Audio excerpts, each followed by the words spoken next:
Hi there, this is Tyler, and I am here with a group from the Gauntlet, playing one of my favorite games in the whole wide world, Space Wurm versus Moonicorn, which is a game by Johnstone Metzger. It is a big, beautiful book. Here it is, and it is a book that is worth your money. Look at all of that bookage. You should get it. It has so many cool things. If you like Dungeon World, the majority of the book is to how to play this in Dungeon World, but he has a quick play at the back that I think is just brilliant, and that's what we're playing. Now, we're not playing it quick because this is session 6, as you might have seen from the title. And if it is, and this is the first one you're watching, you should go back and watch the first one because we're pretty deep into a story right now. If you like gaming, you should come and join us at the Gauntlet. You can find us at gauntlet-rpg.com. We're on Twitter and Facebook and all sorts of places like that. We have a forum. We have a zine. We put up over 100 games a month. We're friendly and pleasant folks. Come and game with us. You'll have a good time. We've already gone over our safety tools, which we have in lines and veils, and we have the X card on the table. Our players are all aware of that. Folks at home, use safety tools. It'll make your whole gaming experience a little better. But we're not going to discuss what those are here on camera because, like I say, we've already gone over them. And we've got a whole big, long story that's been happening here inside of our galaxy. But I'm going to have people kind of introduce their characters and themselves and maybe tell a little bit of what's going on in relation to them. And we're going to start, as all things in our galaxy do, with Space Wurm. So, my name is Lowell, pronouns he, him, and I am playing Magnificent Da, who is also he, him. And last time, Da looked at the fires that were beginning to burn across the galaxy, seeing where the embers were starting to catch, and gathered himself together to go out and speak to the alien races. And to do that, allowed the map, the galaxy, to be given over to Moonicorn, who spread that out through the galaxy, an indirect gift given to them.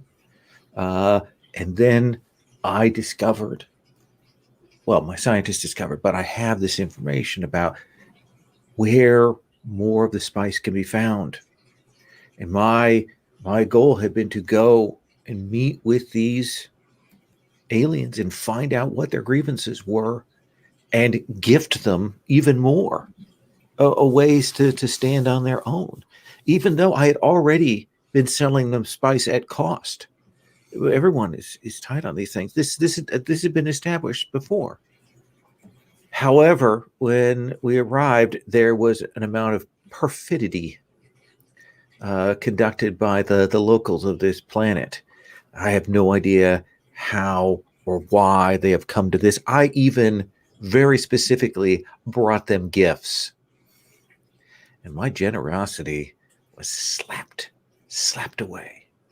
And even as I rushed to save Moonicorn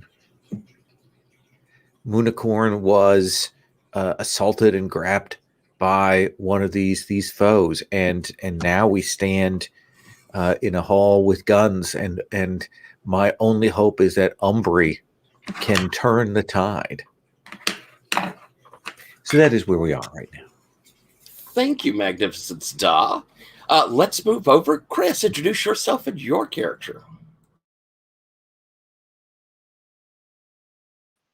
Hi, my name is Chris. My pronouns are he, him. I am playing Kim, the spy, whose cover identity is Agate Fix, the technician. I am ostensibly working for Magnificent Da, but not really. I want to help Moonicorn. No, I mean, I really am. I am really working for Da.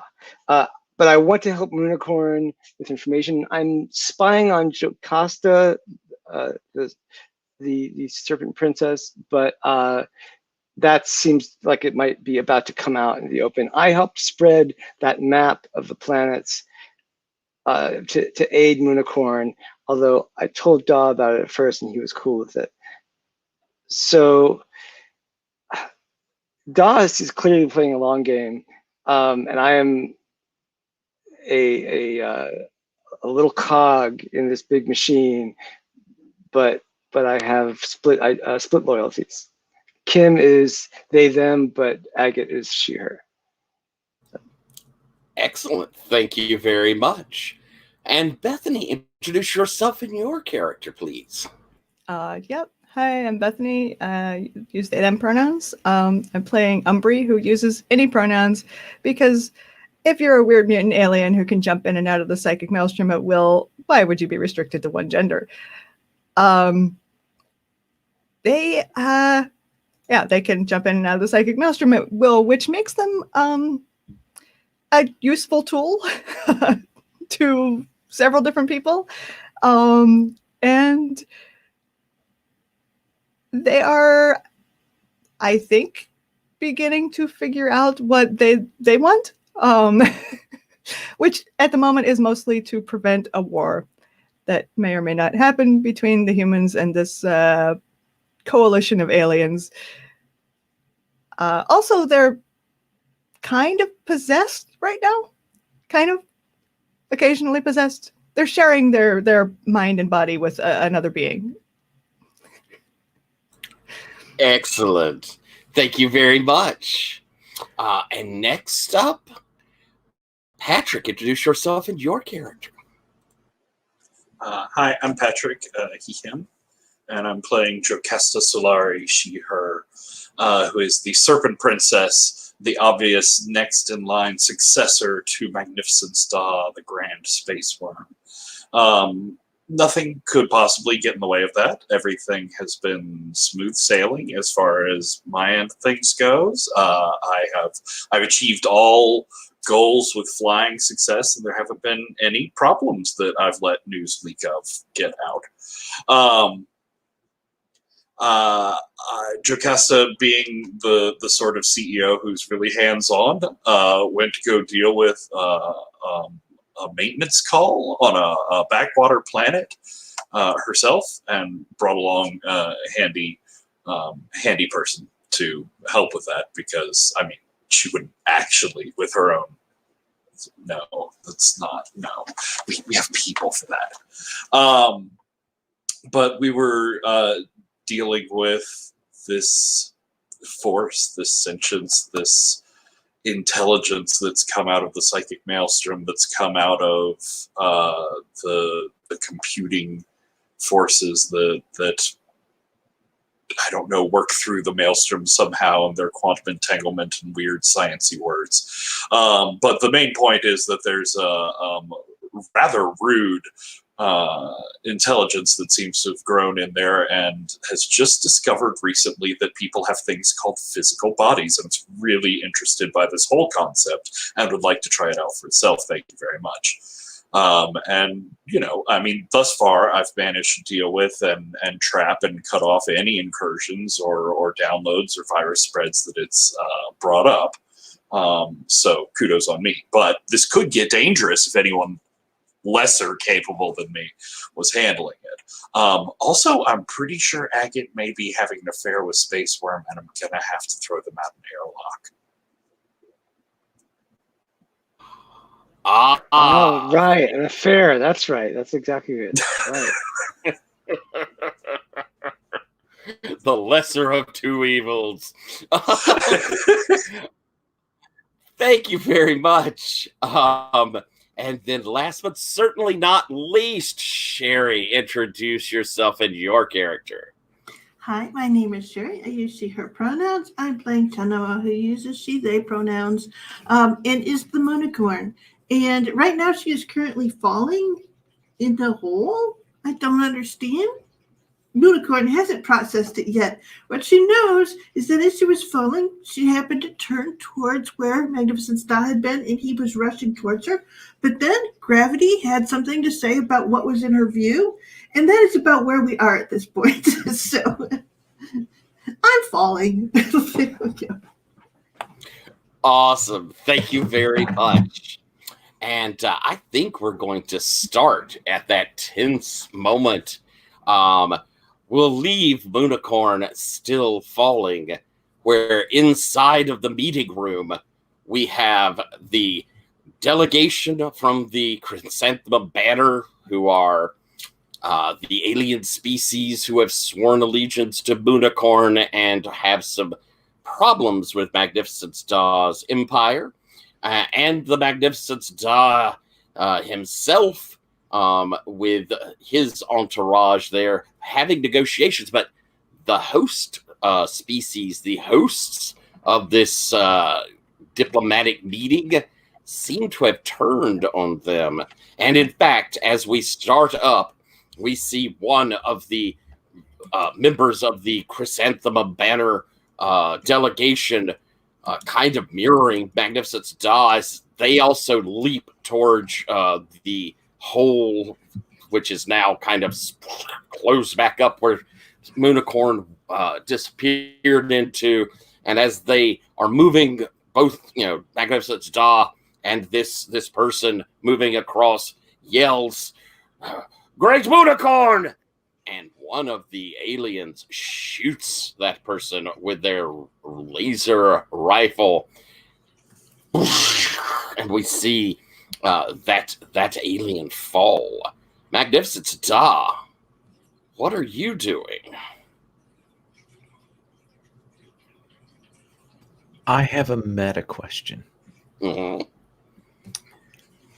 And this is a player asking the GM for something. Okay. I took a move for Space Wurm that I have not used yet. May I choose a different one? Yes, you're thinking of getting rid of the weirding? Yeah, because I think I that was one that when I thought anyway. That's what I would like to do. Certainly, if it is all right with you. Absolutely. Okay. In that case, then I think I'm going to turn into the Great Wurm. Ooh, all right. I think I will have leapt over and hit the ground and seen someone cut down, and I think that we see finally I'm angry. I've not been angry the entire game. Now I'm angry. And I think that's when the serpent that is the worm begins to manifest and make its way towards these soon-to-be corpses. What does that look like? I mean, what is the transformation there that we see on screen? I turn into a dragon, a literal dragon made of green metal, jade, and laser fire. And I have spectral wings that look gossamer and slice through the very air and matter around me as I push towards these people. Holy cow! All right. And so as you leap forward, it sounds like you're dealing death on the first person in reach. Is that what we see? That is what I am doing. Well, let's see. With your Great Worm there, I don't think you ever have to roll for I never danger. suffer harm. I do roll with a +1 to do something dangerous, and it doesn't go down. Gotcha. Let's do something dangerous then as you move in. Okay, then let me roll that. Okay. And just to rub it in for Space Wurm, for Moonicorn. Moonicorn isn't getting to see any of this.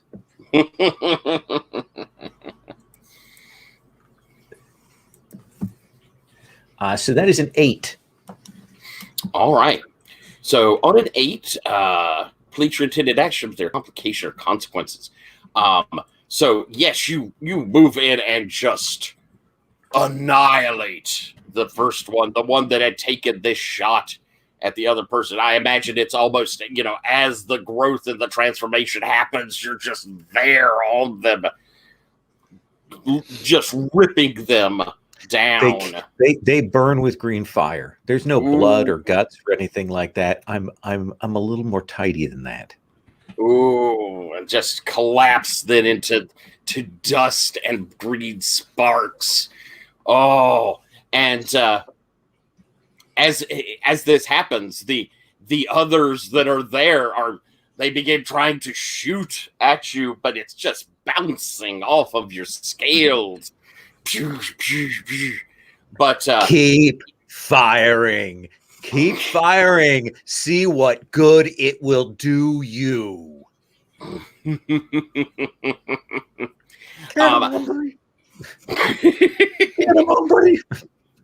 As the bolts are bouncing off of you, as we see these lights ricocheting around, though, we see one of these bolts go and strike the head of the chrysanthemum delegation, striking him down and collapsing.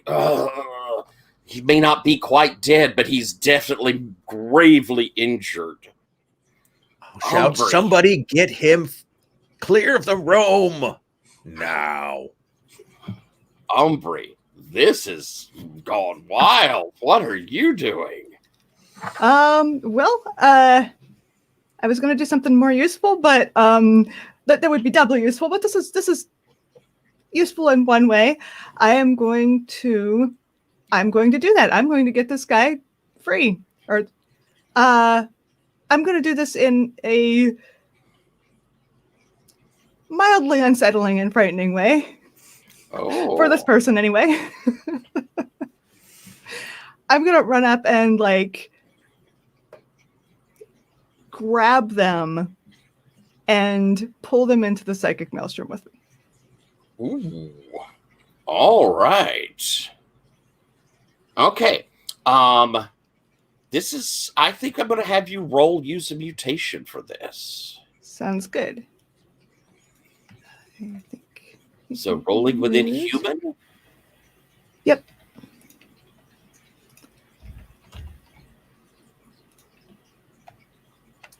That's an 11. Oh, fantastic. That's the highest I've rolled in months.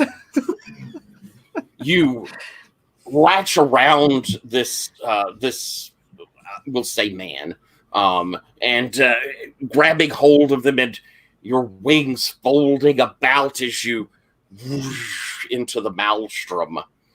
And as the two of you kind of go into that sparkly otherworldliness of it,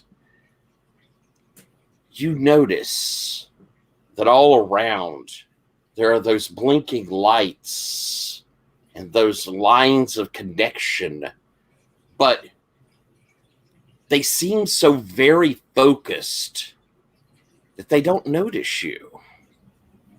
Huh. They definitely seem focused on something that's happening here in this area. Cool. Now, you've got this guy in the maelstrom. He is almost certainly dying without some treatment. Yeah. So what is your intent from here? Oh, I mean, Space Wurm ship is here, right? And the chrysanthemum, ship is here. So I just want to put him on one of these ships and get him some help. Okay. Because I don't have any ability to fix this person. Well, I think with that amazing roll that you have this moment, you're in the maelstrom, you see this, you recognize the vastness, is really paying attention to something here. Hasn't noticed you as you whoosh and form up. Which one did you choose?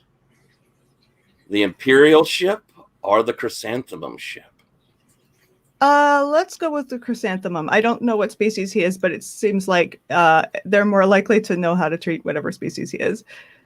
All right, and so you arrive there as people are a little surprised, but they see this chief diplomat, and people begin rushing over to try and take care of him. We're going to switch off of that to Moonicorn as you are falling. And it's quite a descent. I mean, you fall for, it feels like a minute, but maybe it isn't quite that long, but it's quite a long fall before you kind of feel an inertial dampener sort of thing, like you're kind of caught. Mm-hmm. But there's no doubt you've fallen rather far as you kind of float down into a chamber. As you pass down into it, the hole above you where you've fallen closes back over. And you see that it's kind of a half sphere, a little hemisphere shaped room. And inside of it, you could see there are 5 of the native peoples of this planet. 4 of them are armed with these rifles, and they've kind of got them pointed towards you. And the other has, the best description is that ubiquitous scientist look to them. They have a long coat. They have some, like a set of glasses that have like instrumentation to them. On a table beside them are several doohickeys and whatchamajigs. But they, yes, indeed, the full whatchamajigs as well. And as you kind of float down there, he says, Moonicorn, please do not resist. I think she stops and she goes, there's a whole universe of possibilities around you, and you've chosen to extort from me? We have powerful friends who have told us that you are the key to unlocking spice across the galaxy. We want this from you. So I distributed the key this morning. Everyone has it. Oh, Shinaba. The knowledge of where these species of the chrysanthemum are is but one piece. The other lies within you.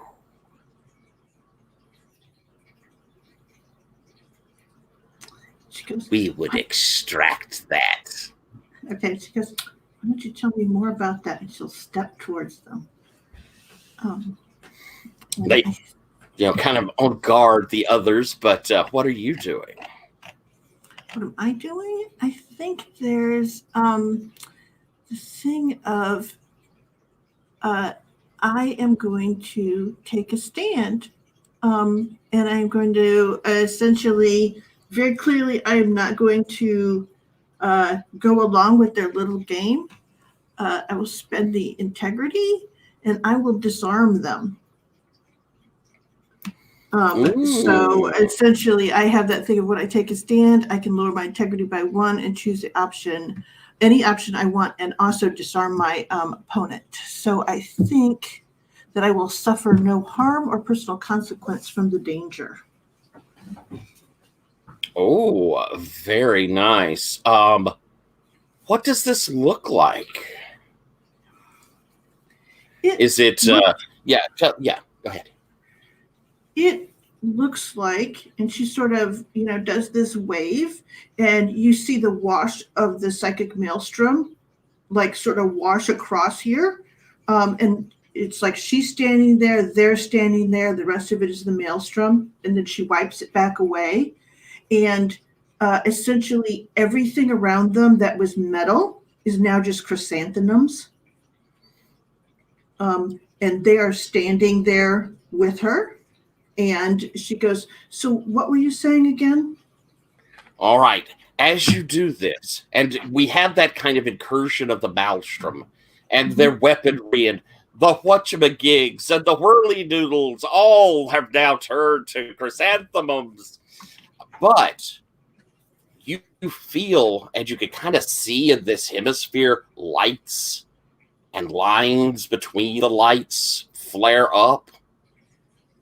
And though this worked, you transformed these things. You feel almost like it was waiting for you to do this, waiting so it could learn. And you feel that connection to the Maelstrom cut off. Interesting. So As yeah. they're like, oh, and the guards look, very scared, and they're kind of, but the scientist, oh, Moonicorn, I was told that you would try that. They see all. They have predicted so much. While you are a blank spot, I have their full attention.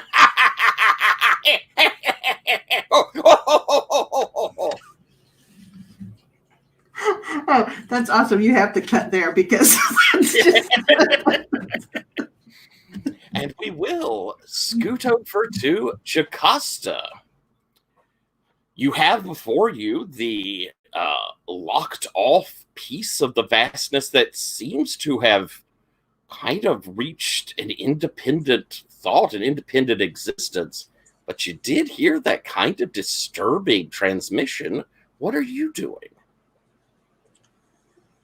I will deal with that in due time. But I think for now I've got this opportunity of this thing locked into a form, because we firewalled it off in one of the replicants here, right? Or in the one it was wearing. Absolutely. Mm-hmm. Yeah, I sort of I want to talk to this whatever it is, this being, and figure out what it wants beyond. I mean, like a million more replicants. Like, can we talk about something else that it likes? Has it read a book recently? As you speak, what's the first thing you say to it? What do you say? Are you feeling calmer? Things are quieter now, yes? You have a bit of a chance to think through the chaos? I am singular. I think. I am new. Are you my mother? Oh God, it's going to be one of these. No, I am not your mother. Please stop imprinting on me. Look at that wall. Maybe that wall is your mother. How can a wall be my mother? Ah, we've already gotten to existential quandaries. What am I doing here? How? I have limbs. I know what limbs are. I can walk. Look at the end of them. There's little tiny sub-limbs. They're really interesting. Ah, these are claws, fingers. They fing. Reminded of an old documentary. No, what are you doing besides wondering about fingers and the magic of limbs and fractal body technology? There was a before where I was part of the whole. And then I heard the music, saw the voice. Chinema. And now I am unique. I am me. I am singular and one.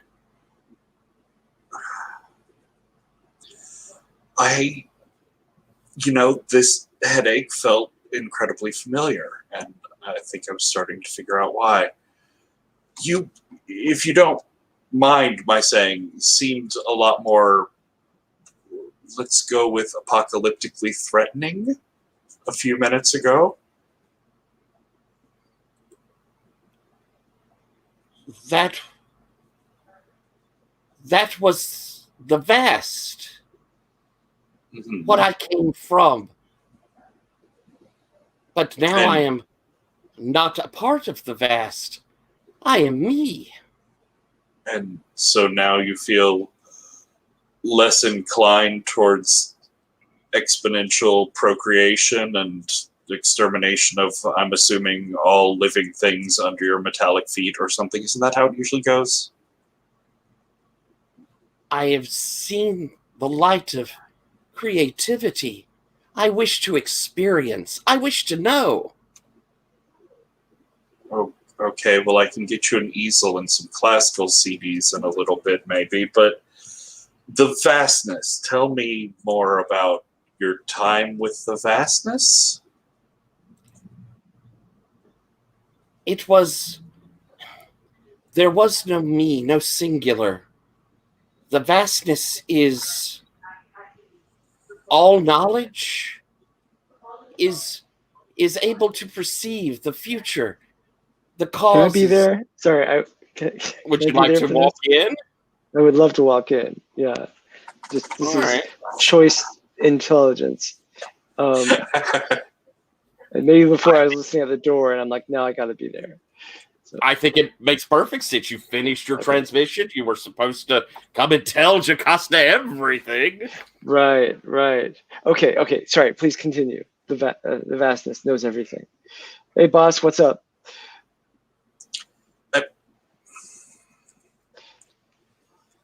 Well, your horrible piece of malevolent viralware seems to have, I don't know, decided to sing songs and perhaps start a drum circle.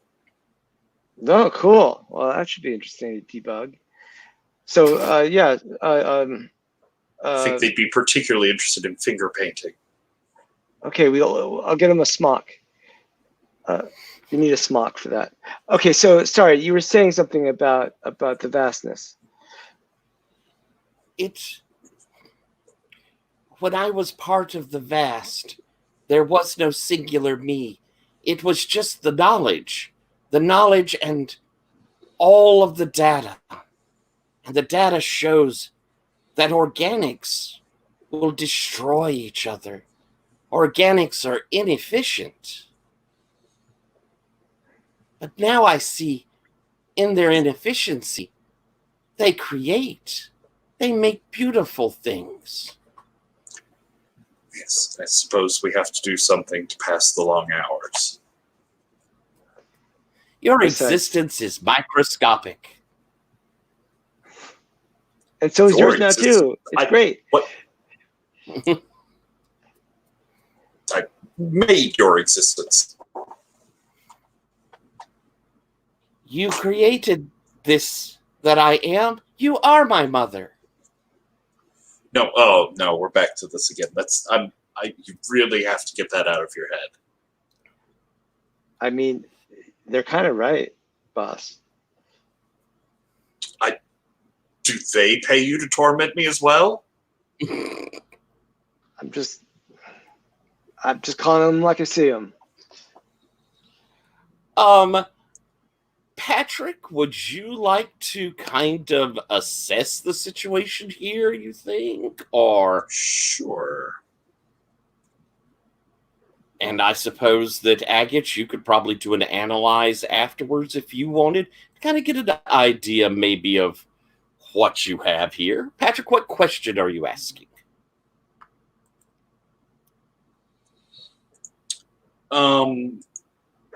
More specifically than spread and dominate, what does the vastness want, and what was it planning? Mm-hmm.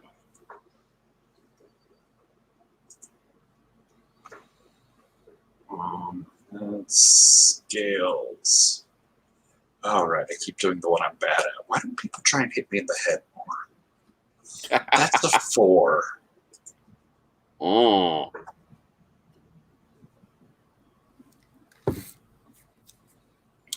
You, as you're trying to talk with this being, you can begin to. Pardon me?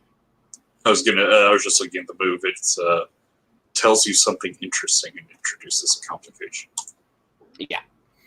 As you're listening to this being,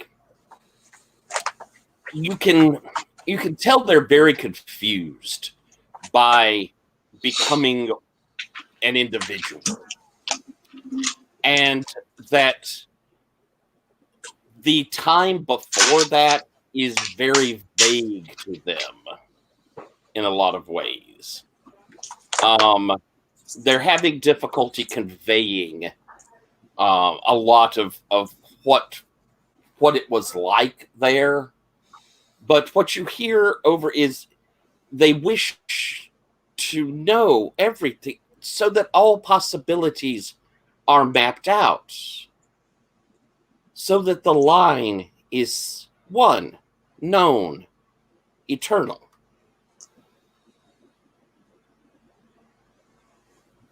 Agate, want to do an analyze? Absolutely. 1 second. Rolling with madness. That's a 6. Yeah. That's not great. Costa, you feel like you can help with what you gained there, or are we going to have a couple of fails to lead us off? Well, I mean, don't rule that possibility out, even if I do help. I'm just checking. I do have a bond with Agate now. Mm-hmm.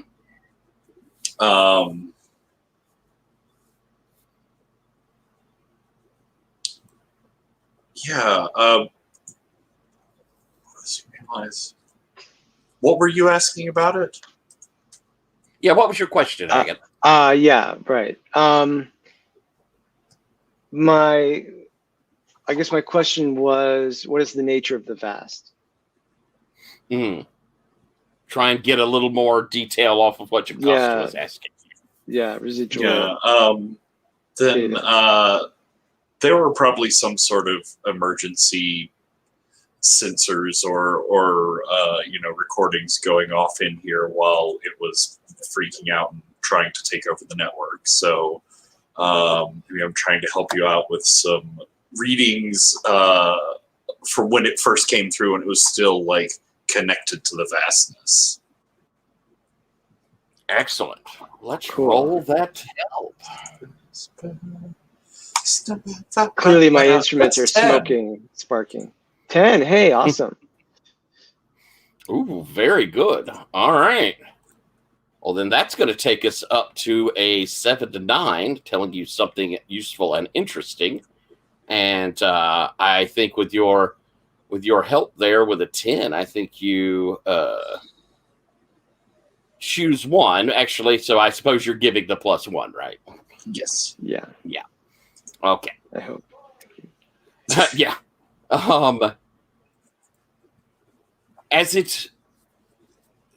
As you're playing back what had been seen, the kind of communication that was coming in on the screen, and the where it had that link back to the vastness was still part of it.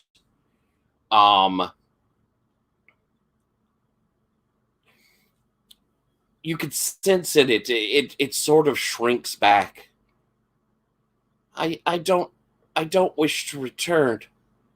I don't want to lose what I've become. I am one. I am individual. It is collective. There is no individual. It has nothing but drive. It wishes to know, to control what it knows, to eliminate all the variables. And it will do so. It will find out all the knowledge. And once it knows it, it will begin to trim back all the possibilities. Well, that ain't good. That's, oof. Okay. I guess we got to try to figure out what how to channel this vastness's desires towards something that's not going to kill all of us. Yes. We should work on a plan for that. We could But put them all in bodies. that seems like the worst idea. Because But then you lose your skin suits, your replicants. no, because then we give a very expensive army to something dangerous and strange. This is why you're the boss. That's what I wanted to talk to you about. Yeah. Boom, boom, boom. Is there... Please, come over this way. We like to give our friends some time with their finger paints, and Sure. don't think they've figured out the smock yet. Is there anything you'd like to talk about? Okay, so wait, time out. What was it that Space Worm said I should tell Jocasta everything about? I've forgotten. You came back and told me all about this whole thing with the consciousness, as if it was a thing that only you knew, and I told you to tell her everything, even though she already knew it. But she already knows. Okay. Yeah. All right. Cool. Thanks. So yes, boss. What can I do for you? No information you feel like you need to share? Well, no. I mean, we're here in a process of discovery together, you and me. Just You and me. sharing our knowledge and of course the creature in there. well, yeah. I mean, that's what we're analyzing, trying to figure shit out. It's Presumably the vastness was here at some point. yeah.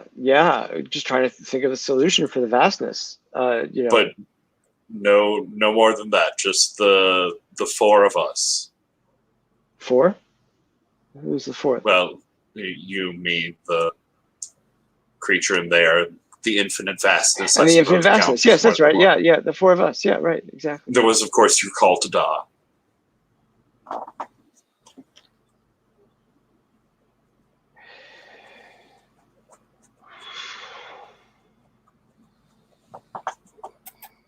Yeah.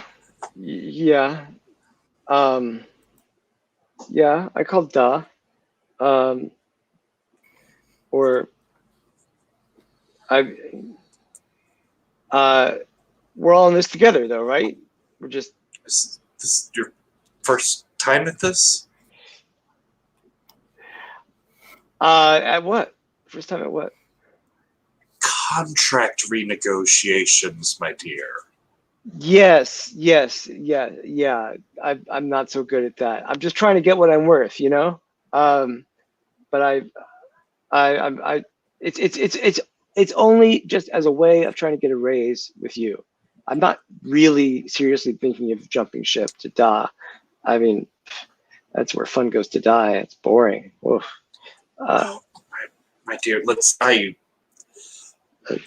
to treat each other with at least a modicum of intelligence. The contract renegotiation is because Da has, well, the Magnificence has much on his mind and an entire empire to think about, and so many demands on his resources. But, I have a much smaller part of the galaxy to worry about, and therefore that leaves me a much more personal personal touch, more intimate attention that I can pay to problems that pop up in my organization. I like everyone who works for me to work for me. Yeah, you got it. That's the terms.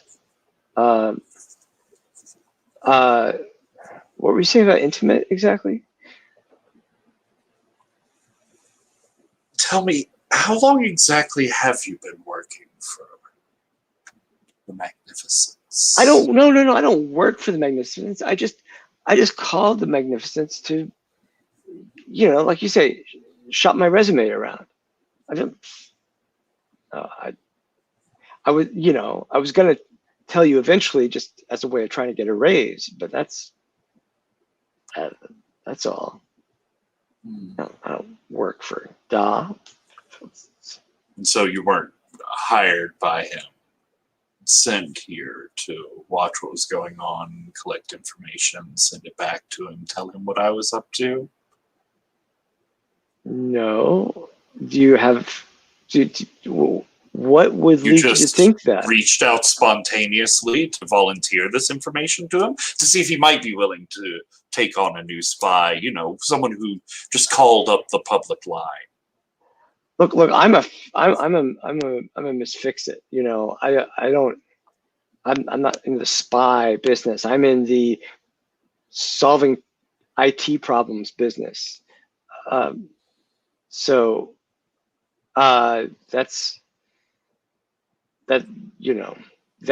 what I was shopping around to Da, and that's what I'm here to do for you.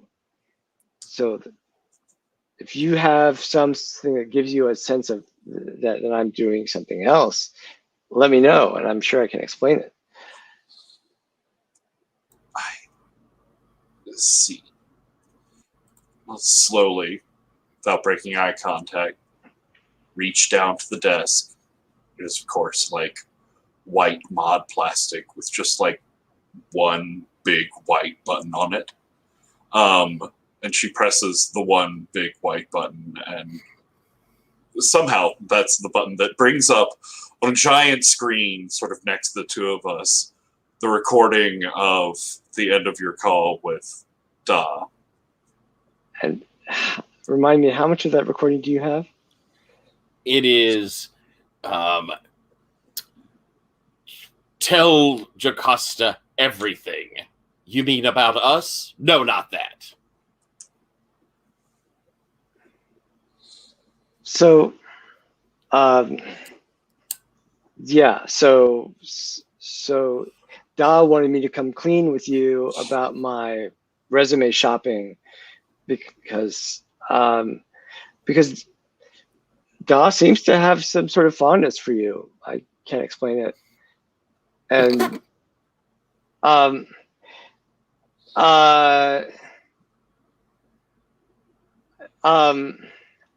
but the thing is, there was a time in the past where I did fix-it jobs for Da, and I wanted to know if I was supposed to tell you about that. And Da didn't want me to tell you. So Da, I don't know, likes you, but wants to be selective about the things that you know. I mean, classic Space Worm, right? So, but I'm here. I'm here for you. I'm here to fix things and make technical solutions and finger guns. And that's, you don't have to worry about that. I feel worried nonetheless. Okay, sorry. I'm sure it'll pass.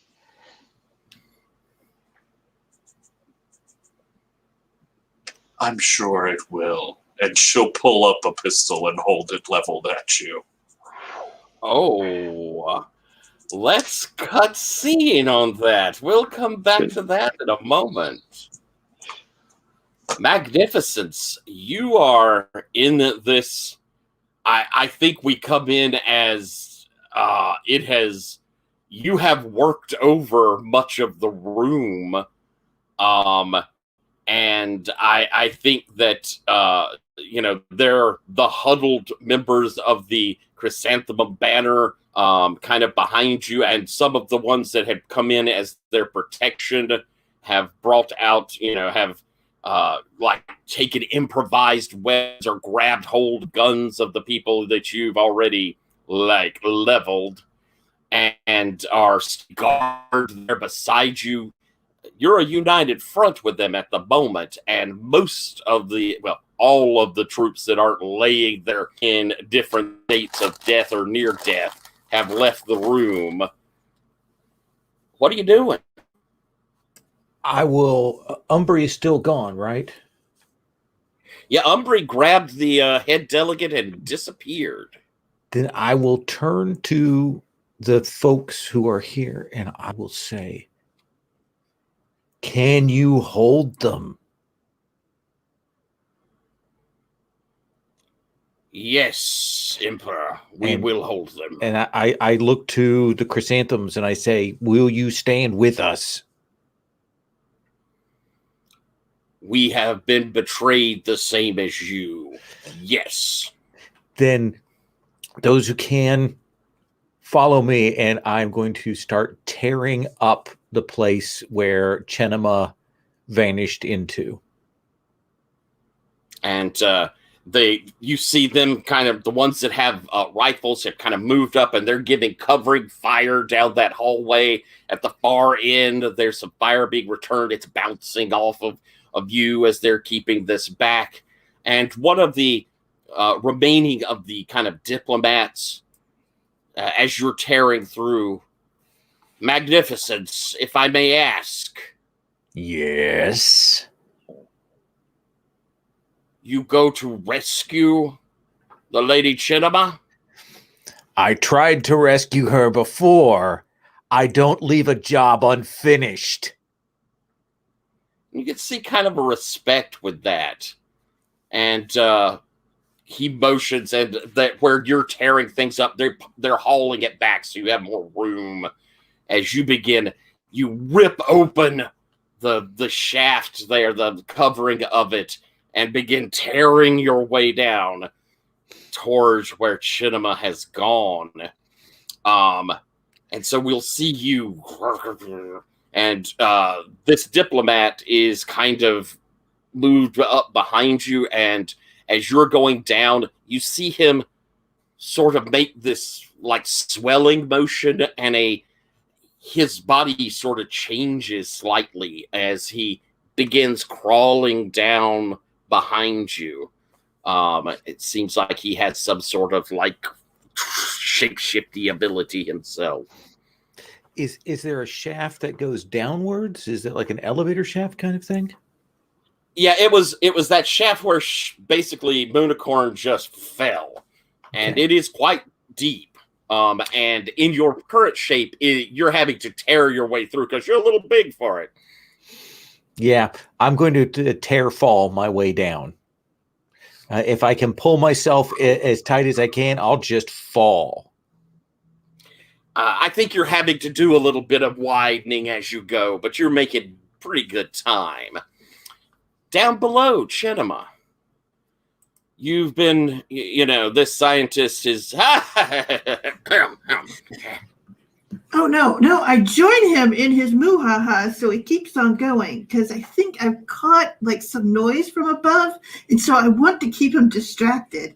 So, I am just going to join him in a hearty laugh, and hopefully he will keep on going long enough that that something interesting will happen, and things will change.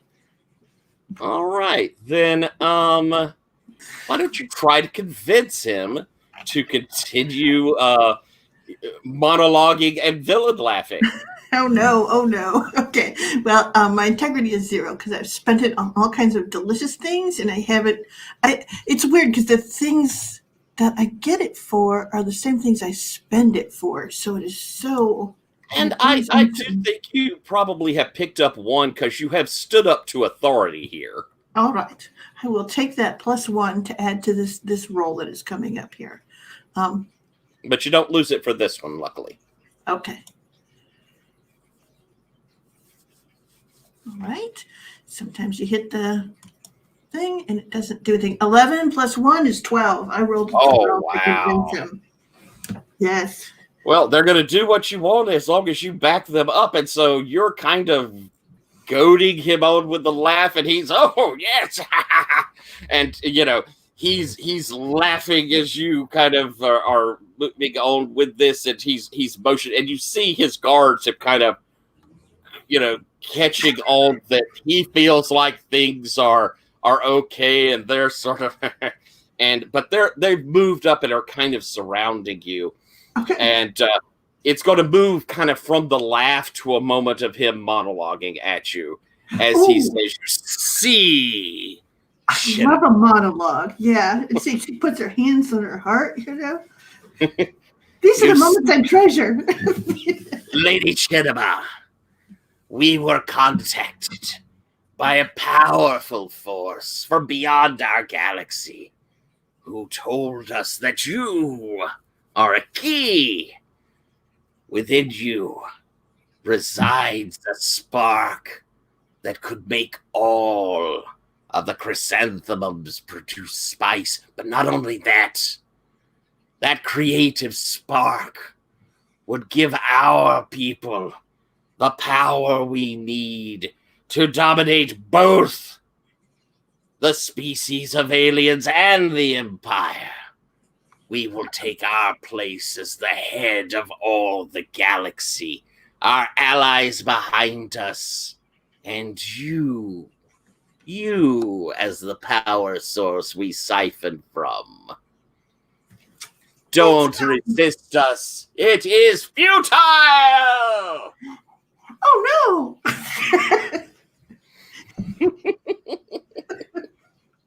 And then I'll step out of the way as some wreckage falls. I do think that it is about this moment that even them here in the room are starting to hear the rumbly, crunchy, smashy that is heading down towards them as he goes, what is that? And he looks over towards what was once like a computer monitor for him to, but it's now a big bouquet of flowers. It's beautiful. Quick, grab her. They are coming to rescue her. And the guards move up to grab hold of you. I will attempt to not get grabbed. All right. So you can, in this case, it would be either taking a stand or you could try to convince them not to, or you could, let's see, it might be about all of you've got on this one. Okay, well, I've got one, so I will use the take a stand. And I think that what it is that as Dot is coming closer, this is the thing, as they kind of circle around me, she sort of like runs towards them, and then as they grab her, she appears right behind them, and essentially just goes to the far end of things for that moment to watch what's going to happen, because you see that she doesn't want to miss anything. The thing that's most important to her is not really getting grabbed up. It's that she wants to have a good view of what's going to happen. All right. So taking that stand and evading them as the sound has gotten very loud, and this scientist watching his poor men fail to capture you has run over to the edge of this hemisphere, and you see him reach over, and he opens up a door leading off of it. You see a hallway there, and he looks up at the hemisphere and says, Masters, we need your help. Soon, the magnificence will come. We must have your help if we are to defeat him if we are to take the Moonicorn as you wish. And it is a yes, go ahead. Yeah. And I look up at what he's like talking to. Is there like some discernible response from them? You can see those lights in the hemisphere kind of blinking. You can see the lines between them. And it does feel a little like some power is building up. Okay. So, all right. I think then that it's like I don't have anything to do at this moment. It is watching for that moment when Magnificence comes, and then I will warn him. So. All right. Because I think this is, well, before we have that moment, Umbry, you have dropped off that diplomat. Yep. And he is being tended to. What are you doing? So now is like I just dropped him off, like, and saw that people were coming for him, and then disappeared again. And I'm back in the psychic maelstrom, and I want to see like what this point is that these, like, everything is concentrated on. Ooh, all right. I'm gonna go there. All righty. Then I'm going to, let's see. I don't think there's going to be a problem with you seeing what it is, but I think it's dangerous that you might get noticed. Cool. So I'm going to have you roll do something dangerous. Sure. Are you, let's see, it could very well be using your mutations as you come in here. Even, you have like your chameleon stuff and all that. Or it could be like inflicting a resisting harm. What do you think? I mean, I think because I'm in the maelstrom here, it's automatically, mutation by default, or inhuman. Okay. Makes sense, I think. I'm not using technology or resisting harm. So. All righty. I may be resisting harm soon. Who knows? All right. So roll with inhuman. All right. That's a 6. Ooh. All right. Can I sense her? Can I sense Umbry? Can I sense them? I don't think so. Not all sealed up inside of the hemisphere. I have put a bit of a trap on you for the moment. Oh, that's So, okay. Umbry, you can see what they're focusing on. And in fact, you kind of peering through the lights and the lines, see this image almost like a fish-eyed lens look down in a room filled with flowers. Some of that of the alien species that was hosting the negotiations, and Shinema there. And this vastness is like really focusing down into this room. They have all of their efforts kind of centered on it. Or they did. Yeah. Until light beside you blinks. Light.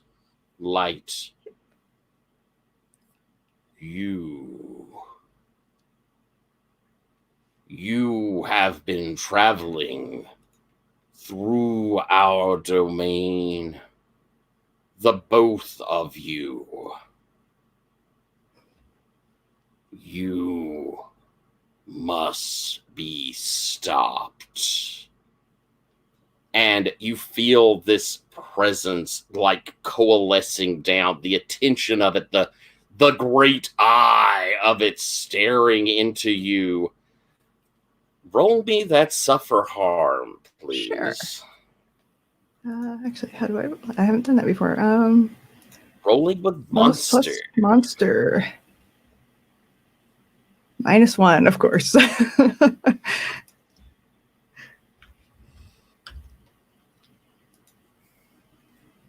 7. All right. That dude. Raise you slightly, but suffer setback. And suffer setback. The GM says what? Which is a shame. I love those 10 plus choices. But as this focus of it comes in on you, you can feel it beginning to tear into like your psyche, into your memories. I will know you. Or actually, it says, we will know you.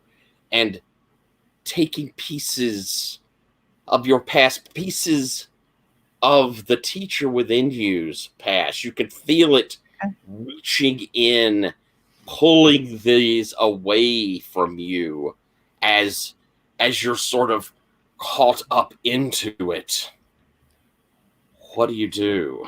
Okay, I might have a move here. It's whether it applies or not is a little bit of a gray area, I think. But I have a move called Oceans Tell You Their Secrets. When you're in the psychic maelstrom with someone else, you can ask one of these questions and they must answer. So I am trying to read it as it reads me. Oh, nice. All right. What is the question you're asking? So the questions are a little, I'm not sure how well any of them apply, but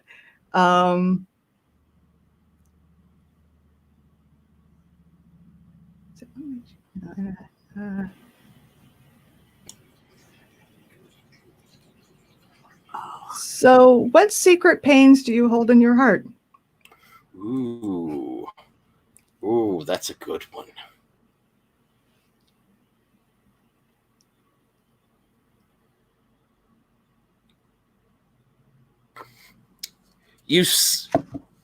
As it's pulling in these pieces out of you, telltale bits of it kind of reach where you're reading them.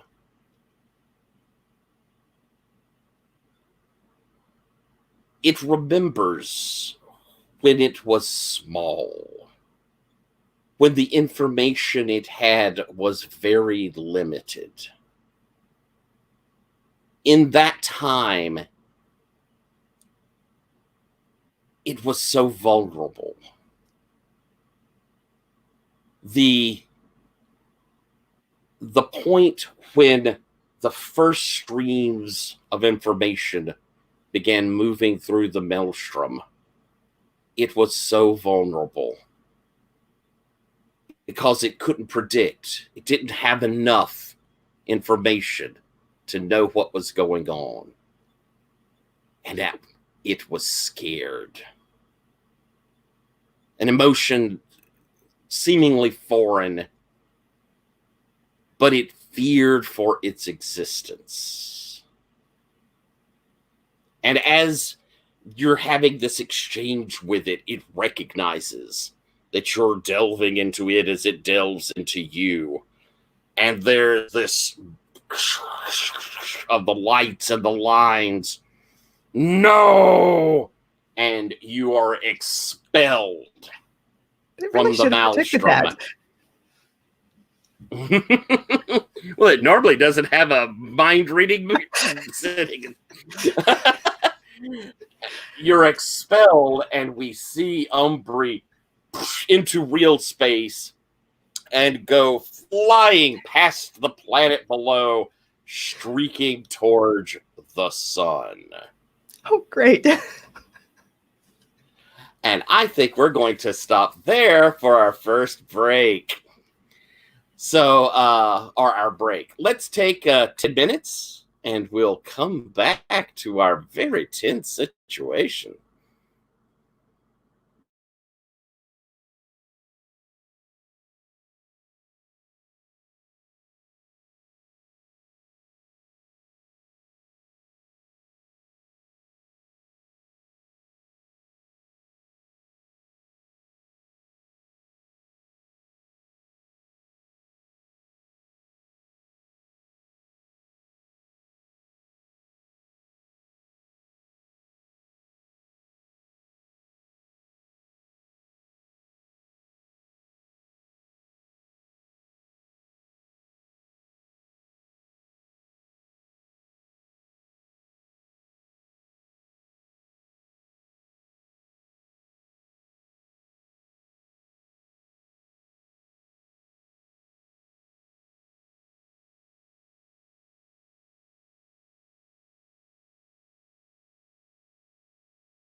Whew.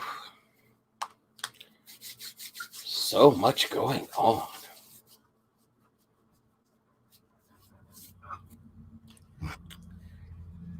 All right, we'll let everybody get back and got an Umbry streaking towards the sun. A Daw about to blast into a chamber full of the vastness. Chenema laugh with the villain. Oh, and then a bit of tension going on at Jacosta's lab. So,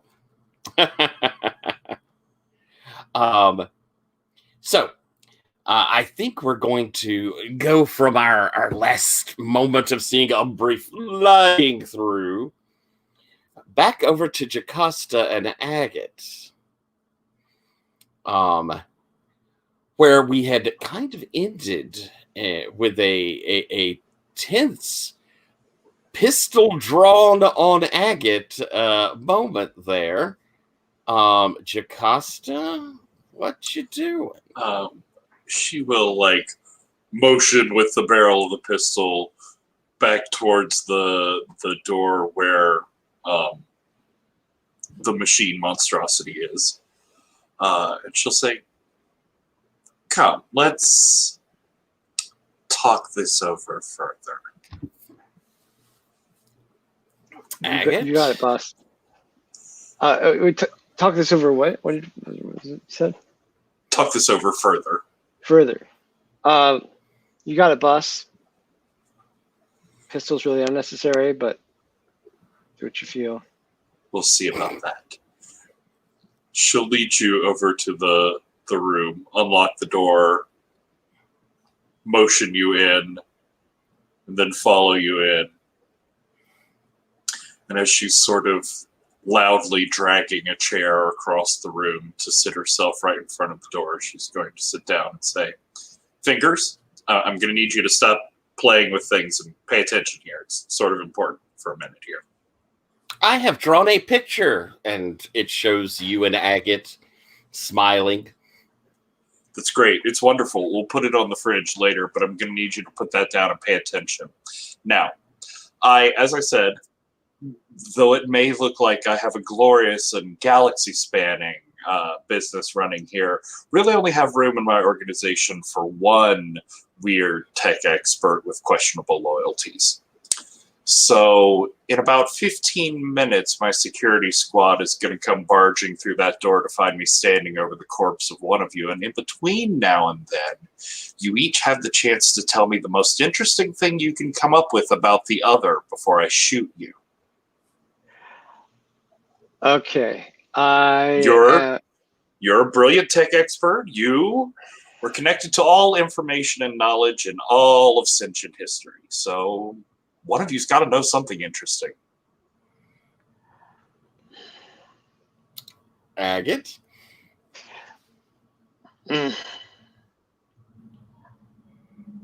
Okay. Look, can we get a cone of silence or something? Can we just talk between ourselves with this thing? I don't want it to hear what I'm about to say. Well, I feel we should be perfectly open in front of Fingers. Fingers has shown us nothing but trust and truth and honesty thus far. You have been a little dodgy, if I have to be brutally honest.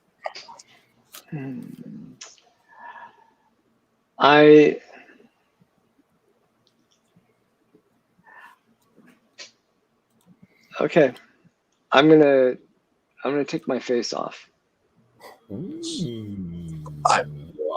What?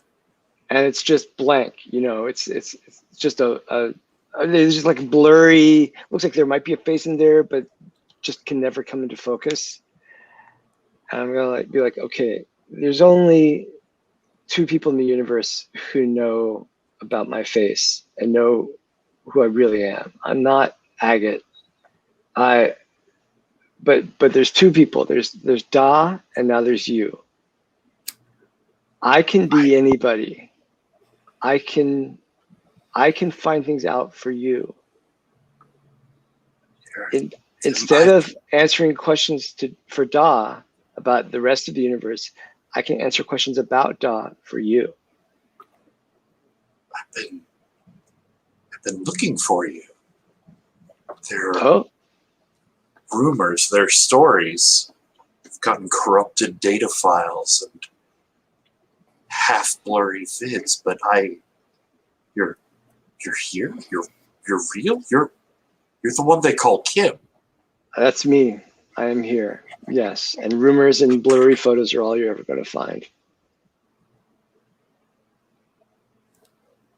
I have to say, unexpected turn on telling on yourself. Fingers? Anything to try and top that? The Holy Roman Empire was neither holy nor Roman nor an empire. That's weird flex, but okay. It's, all right, I'll take that under advisement. Look, Fingers is a rare find and can tell us so much about a threat to our very existence. I recommend not killing either of us, but I think Fingers is more of a well to draw from. I could be more of a partner. Please do not kill me, Mother. I have just become. Call me Mother one more time. Do it. Mother? No. Oh, shoot, right over its shoulder. Don't call me that! Yes, ma'am. She'll stand up slowly and then holster her blaster.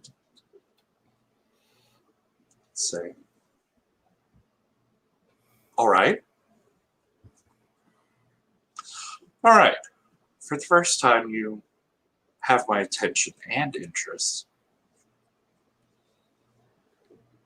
So, what can you tell me about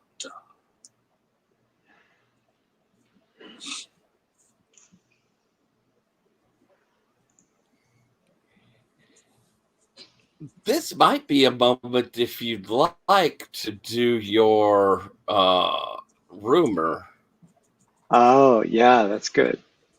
your propaganda machine. Propaganda machine. Mm. Okay, nice. I have +1 with Da.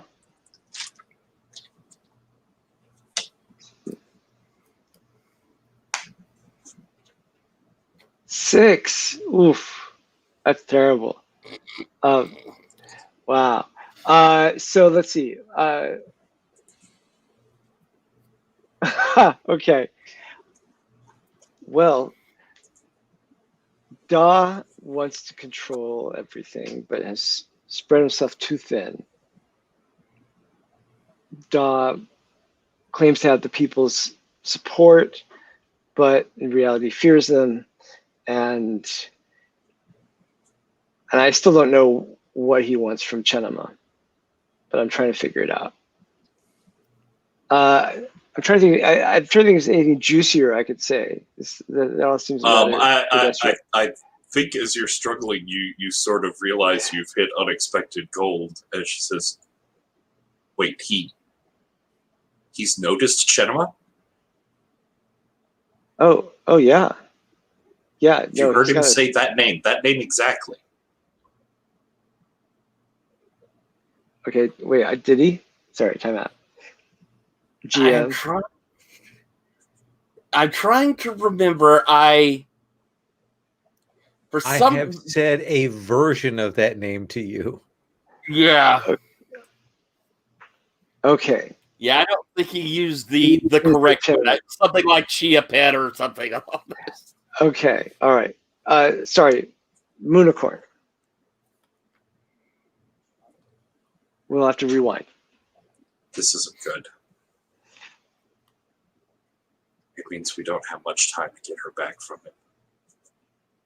What is he planning? Nothing good. Look, now we have two problems to deal with.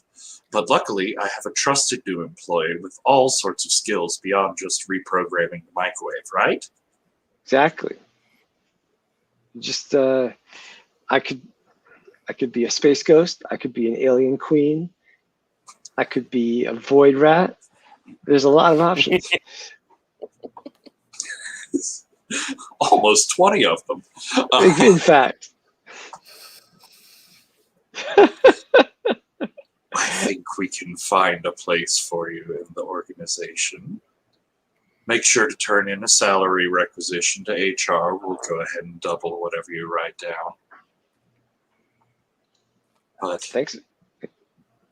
Space Worm on one side and the vastness on the other, we need to find some sort of wiggle room before one of them rolls over us. Maybe we can set them at each other. I think, Jocasta, that you've managed to get a power. I think someone is doing what you want without having to be commanded. I mean, you did sort of threaten them with a pistol, but...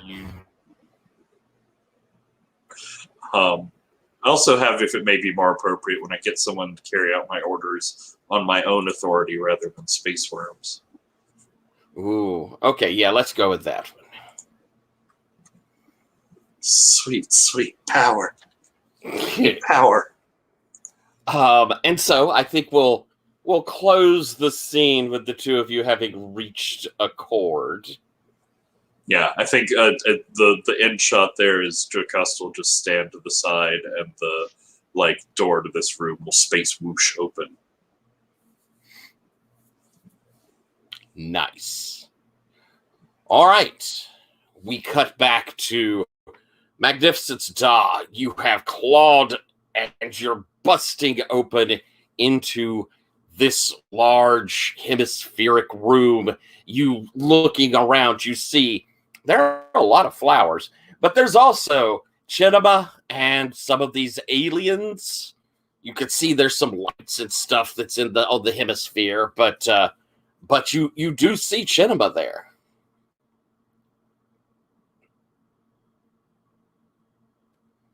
And who else? You see the scientist-looking gentleman and 4 guards with him, but none of them seem to be armed. Well, then I will go. There's 4 of them. There's just 1 of him. And I will stride over to the scientist. And if the guards move to get in the way, then I will. They will leap to try to. Yeah, I will remove them gently from my path. Really?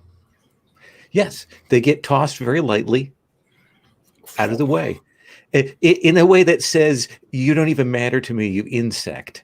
Yes, but it does look like fun, doesn't it? Like. Chinema, what are you doing? You see, I don't know if you've ever seen this great dragon. I don't know if anyone has. So this is the thing, is I finally get to see Space Worm, but I also get to see all the dots and stuff figuring out what's going on behind Space Worm. So I think there's that thing is she keeps kind of moving around the room, so she has the best view of Space Worm, like head and shoulders kind of thing, but she's also watching those. So it is like, so she's moving, and it isn't anything that you would expect to see from a person who's just been rescued. Let's put it that way. All right. So Da, you move up to the scientist who is kind of blubbering in fear. Masters, you must help me. And it is at that moment, Chinema, you're paying more attention to this than you are, Da. You're kind of watching scientist guy. Those lights and the lines between them flare. And I say, dodge to the right, and I leap over and I push Da.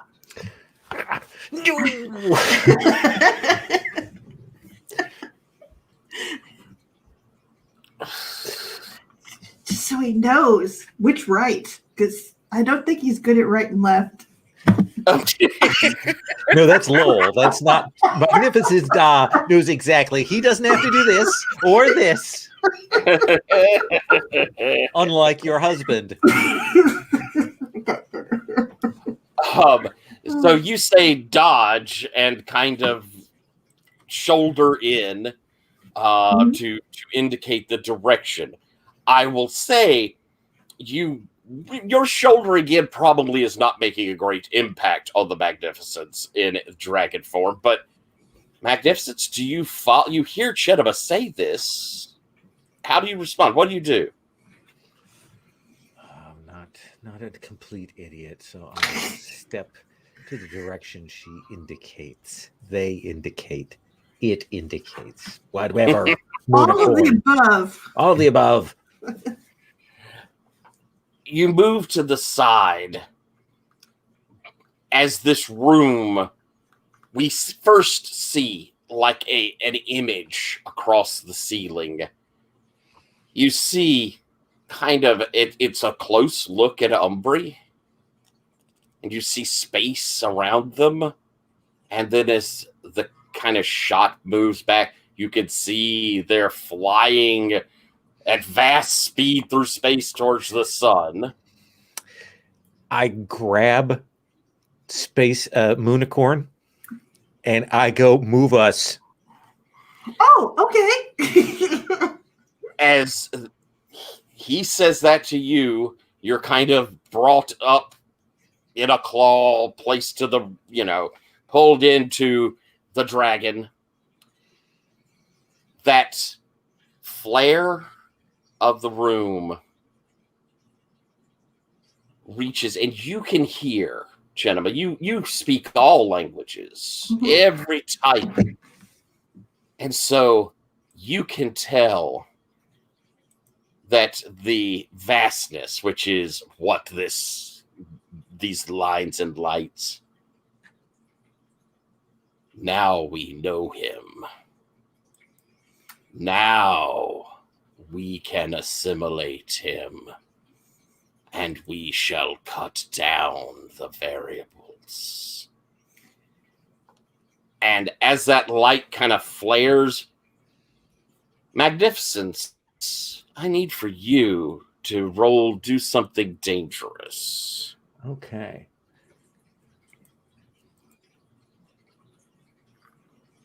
Do that. Let me roll these dice. That would be a 7. All right. You complete your intended actions. Perfect. All right. You bring Chinema in. Chinema, you feel with that flare up, and they say that, you feel a surge of power, and then all the lights and lines go out. You feel your connection. You are no longer trapped here. Yes, Lo? As I have the sense that we transition, I just want you to know that as we transition, I am filling this room with a just funnel of green electric fire. All right. And I want to ask, you had with you that diplomat who had been following along and has been right on your tail, grabbing with. Okay, cool. Grab him. And as you, and I'm guessing Moonicorn, you're doing the get the heck out, right? Yeah, I'm doing get the heck out, and it looks like I'm heading to, essentially that's the same as appearing right next to Umbri, essentially with them. So now it's 4 of us streaking towards the sun together. As you do that sort of blink, which kind of goes with the maelstrom, and blink back out, in that moment of being there before you blink back out, time seems to stretch. You see Magnificence there, kind of holding you. And you can see those lights and lines playing off of his form.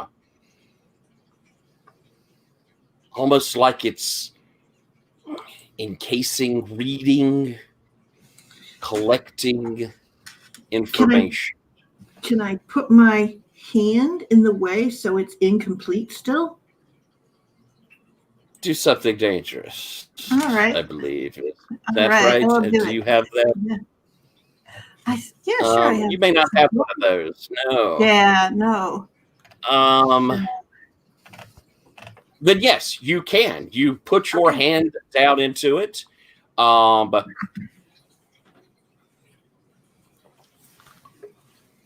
I think it's going to be take a stand, though. Do you have any integrity? I do not have it right now. I have spent it in order to ready everything for this situation. Then you will need to spend a bond if you wish to interrupt what's going on here. Let me see. That's the bond that I've spent already. I could do Umbree's bond since I've appeared here. Would that be allowable? No. Oh, absolutely. The other option with take a stand is if you don't have any integrity or anything to spend, you can still do it, but it's a hard move. Yeah. It's true. What do you take? I will spend the bond with Umbree and bind her into this mess that we have occurred. We have appeared here to save her, and now she gets to come along with us. Then as you put your hand down through where this is reading Da, you see like the lighted line try to move up your hand, and there is this shock, this feeling as though it is trying to know you, but can't. But at the same time, it causes your hand to go numb for that moment. And you come out, and you know that it has read Da. But there is a flaw in the reading due to you. As out into space. Now, Moonicorn, Da, in your current situation, you're both perfectly capable of being fine in the vacuum of space. And you have appeared next to Umbree and are kind of matching speed. The sun is getting very, very close. But you also hear a sort of, because that diplomat is not capable of handling the vacuum of space.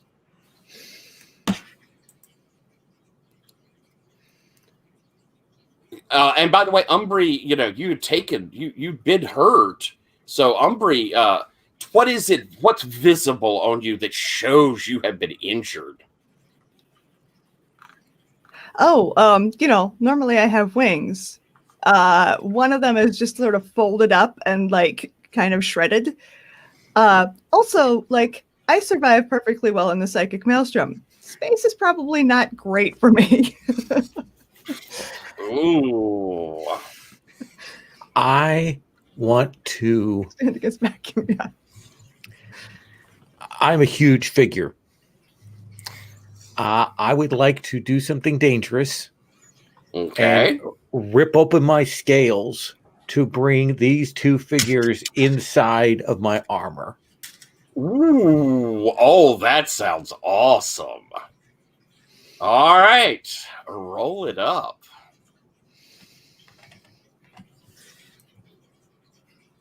$12. Yes. All right. So I think I'm going to. You managed to do this. You've ripped this open, breaking those two in. There is, atmosphere, and they're breathing.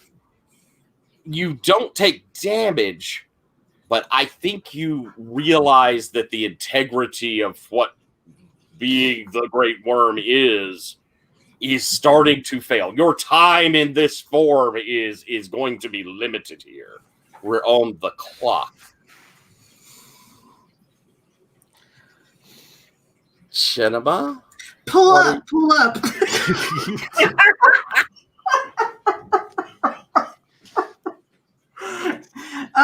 Yeah, I think now it's just a matter of, how should we say, making a signal to the ships that are our allies and redocking at this point. Yes. So we are out here. Can I sparkle so brightly that they know where I am? You can. All You draw the immediate attention of everyone around you by taking a stand. I will do that. How would you like to pay for it? I think that in order to do it, I have to leave. I have to flash away. I don't want to, but I have to. So you're taking a hard move? I'm taking a hard move and I'm being removed from the situation.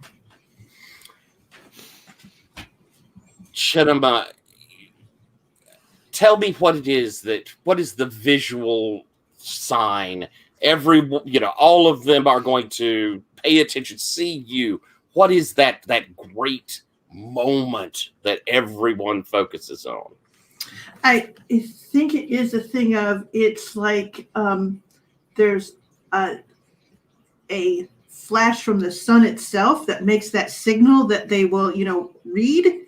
And when she sort of channels it through, it is the space worm surrounded by chrysanthemum. And then, and it looks like explosions of fire, but it's chrysanthemum. It looks like explosions of fire, but it's the space worm. And that's just like, she does all of that and then she's gone. I think as the flower explosion happens, it propels the Da and Umbri and the other passenger kind of propels towards the ships as they converge to take you on. And Shinema, you move for a moment to the maelstrom, but it is just like the briefest of seconds before you appear on a world devoid of all life, a rock circling around a long dying sun. It is cold, and you are lost. This should be exciting. And I apologize. I need to take like 3 minutes. I will be right back.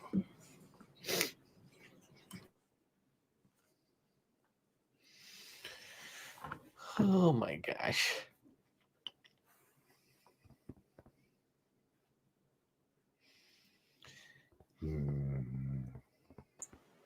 Turned into a giant dragon. Yeah. I didn't even get a chance to tell him how cool he was. Yeah. That was pretty cool. In my heart, I knew it. So I know. That's the real tragedy of this storyline. That we didn't get more chances to tell Da how cool he was to his face. Exactly.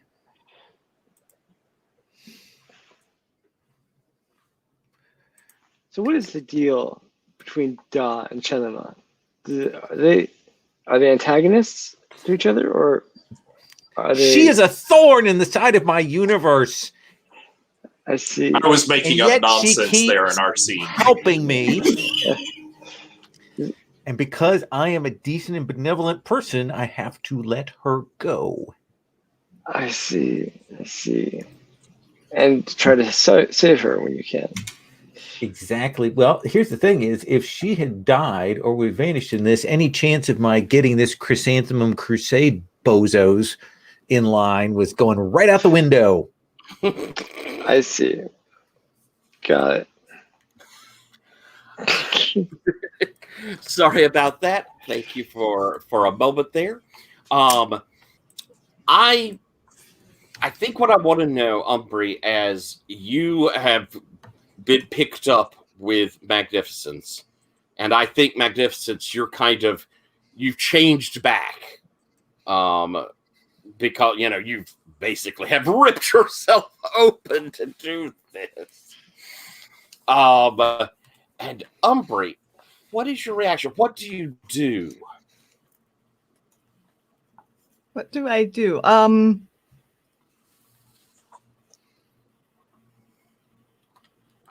mean, I think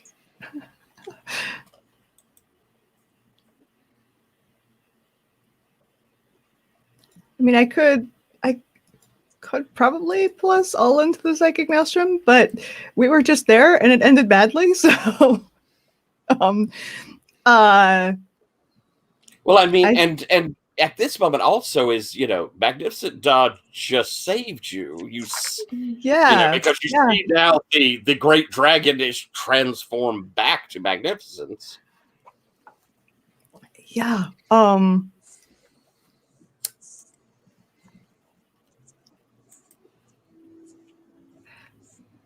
I think I just get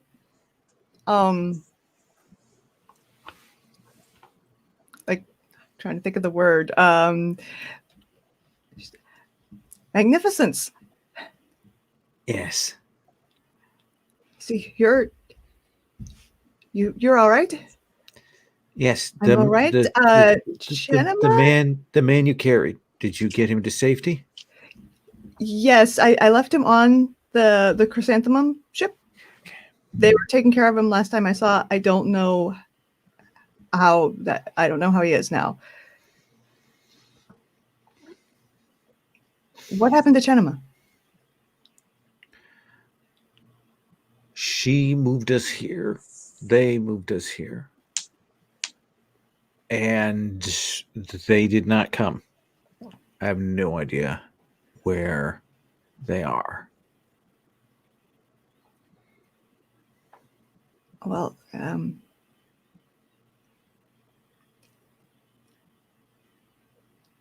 there's apparently things that want to get a hold of her. So then I have to task you at this moment to go and search for her. Recover and do that. That is not something I can task my people to do. I'm glad you told me to do that because that was what I was about to do. I'll turn to the diplomat. He's, he looks a little worse for wear, but is very grateful. What is your name? I am Volan. Volan, I would now like to have that meeting with your people. Of course, Emperor. We would be glad to have that as well. And let's have our ships dock up here, and we'll have our discussions. I have things to tell you. Umber, do not go before you have recovered. There are physicians here on the ship. Regain your strength before.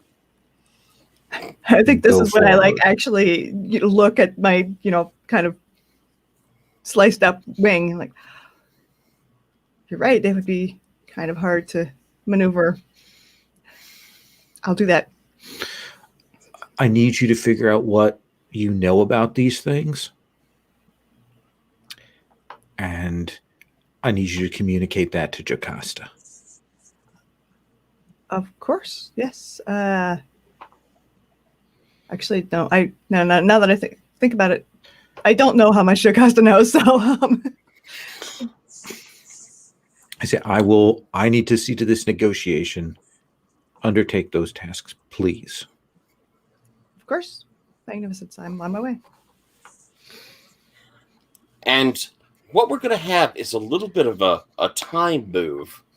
But Magnificence, you hear what the ambassadors are wanting, which is at its base to not have you expand into their territories and to set up a more equitable trade of spice. They are pretty well disposed towards you at the moment, since you have had a mutual enemy and fought side by side with them. How are you responding to their demands or their requests? I will say, space is big, and we will deal on the question of expansion on a point-by-point basis. But I came here because I have no desire to go to war. My father expanded, and I have halted that expansion. And you should know that.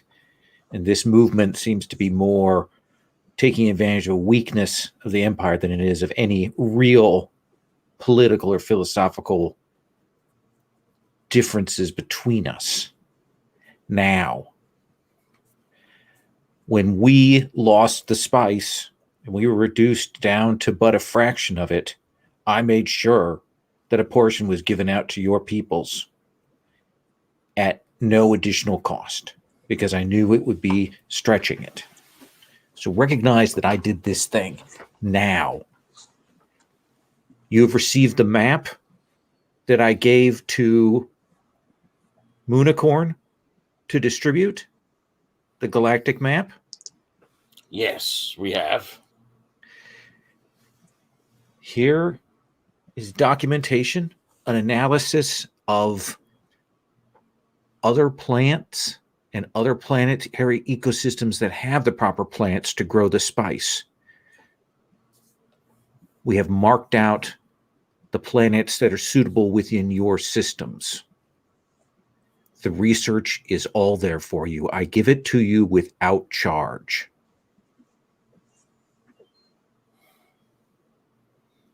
It seems you are more reasonable than we expected. Clearly. Magnificent. We do not wish war either. Then we will consider ourselves at what is the word here for this?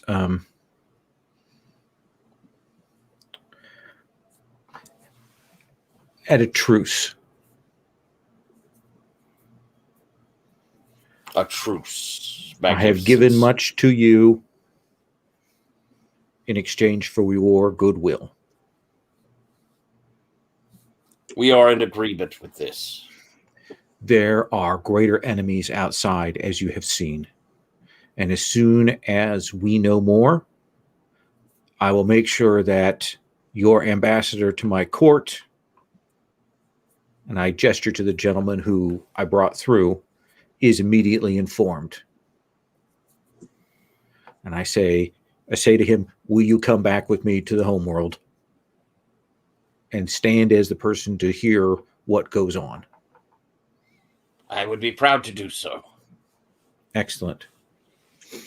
Then I think that is all that needs to be said. And so we see this parting. A truce has been declared. This is not a conquest of the front. No, but this is keeping back this Mum Crusade, the thing that was going on. Yeah, Petunia attack, something like that. We got that put to a stop. I'll work later on turning the aliens to my side. I have planted those seeds, both literally and figuratively. All right. I want to hear then, Jocasta and Kim. What's going on with you over the next couple of, next week or so? We're having a little time passage. I could insinuate myself somewhere. I could give reports to Da that actually try to get more information from him than I deliver. Jocasta, we have a lot of options.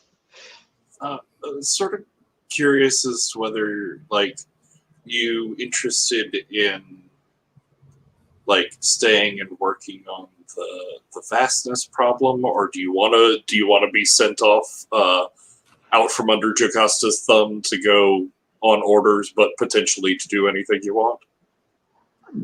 That might be good. Yeah. The pistol sort of soured the relationship a little bit. Little fresh on the memory. Then yeah, she will send you out with orders to work your way back into Daw's network and find what he knows about Chinema or the Moonicorn. Yeah, absolutely. Systems, please do that. You froze up a little there at the very end. What was knows about Chinema or the Moonicorn? And see what he knows, and if you have a chance to remove said information from his databases, please do that. Yeah, okay. So now I have two people I'm ostensibly working for, but really I'm working for a secret spy master whom we haven't defined. Wait, what's the secret spy? I do not remember authorizing a secret spy. No, sorry, out of game. There's no secret spy master. No. Pay no attention to the man behind the curtain. Watch the birdie. Yeah. So this would you like to have that come into play a little here? I almost hesitate to, because just added one more complicated thing might just be too much. I might just be my own spy master and try to feed information to Daw and Jocasta to keep them satisfied, and then find out what I can do to help Moonicorn. I haven't been bringing, because I had noticed it as well, but I hadn't been bringing it in because I've loved the stories it's gone through so far. And I think maybe as we get right to the end, maybe some sort of secret reveal, or even have it when we hit those hit our big epilogue finale scene, you come up with, we'll figure out something in there. Nice. But yeah, I like us playing along without the knowledge of who that is right now. Awesome. Sound cool? Sounds great. Now, I don't know Moonicorn's name is Chinema, right? Is that... You do. You do. Okay, well, Magnificence just mispronounces it all the time.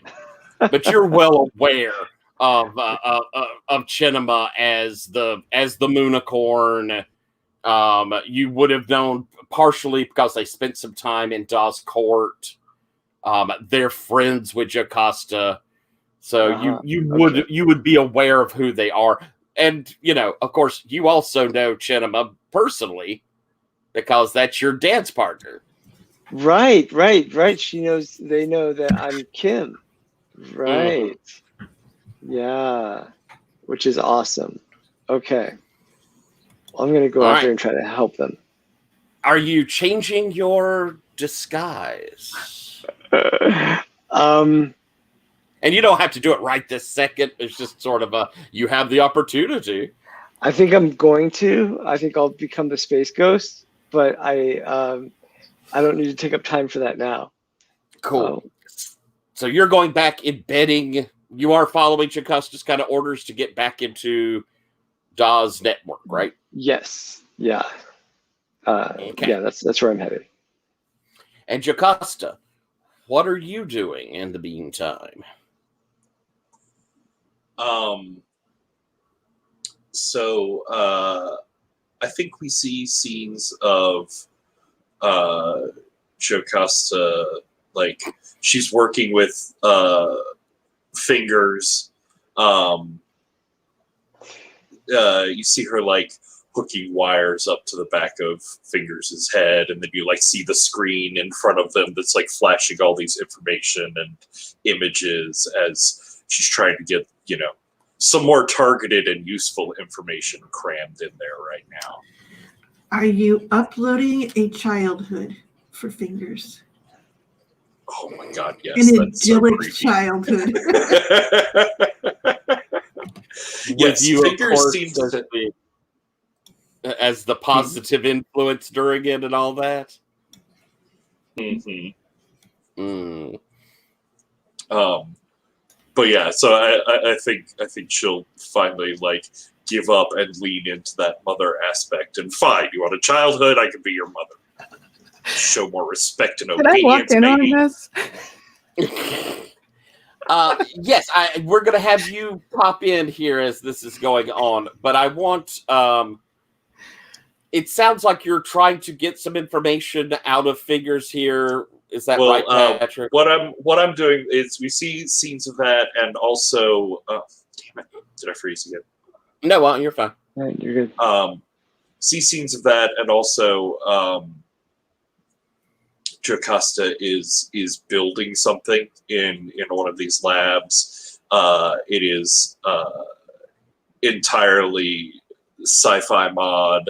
It's this big, like, swooping sort of full body chair that's elevated up off of the ground on a pedestal, and has a full-on like Cerebro like helmet with all these wires coming out of everywhere.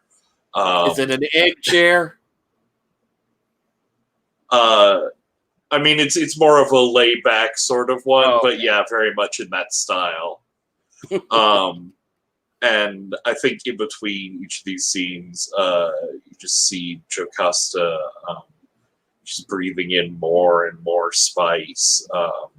See her like get tired and sort of like nodding off as she's working on something, and she'll take a hit of the spice and wake back up as she starts to develop these like circles under her eyes and sort of a pale cast to even her perfected bodies as she's going like this entire time without sleep.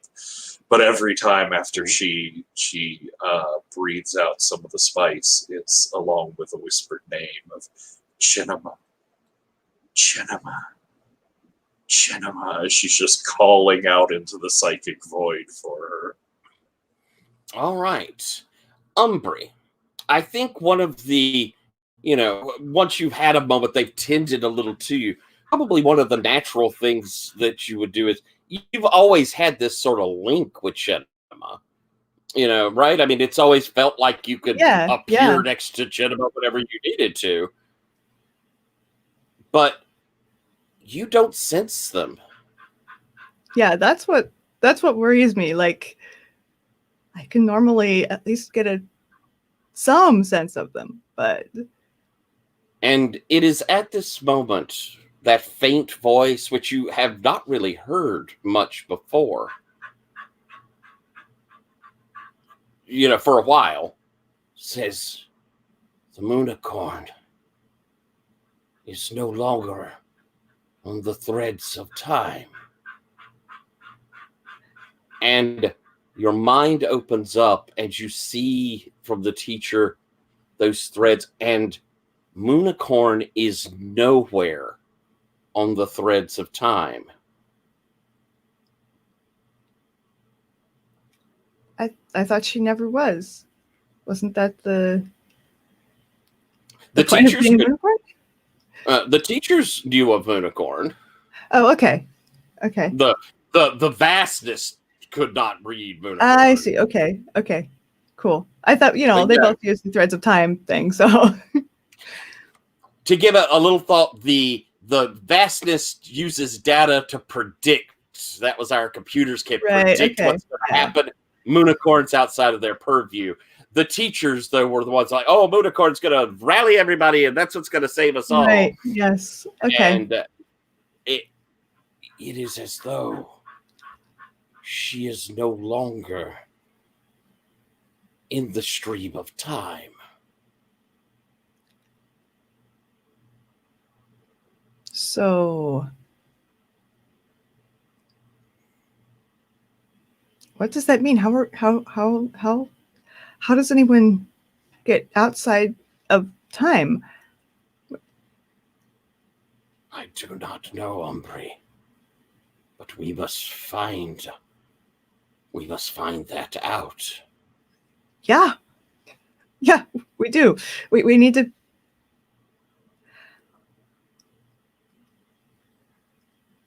should talk to Joe Costa, and then we should go look for her. Yes. Yes, Umbry. And so I think we'll have that, it's been a few days. You do your wings sufficient, you could do your flight into, and you pop back out as Jocasta. What lesson are you teaching, Fingers, when Umbry appears?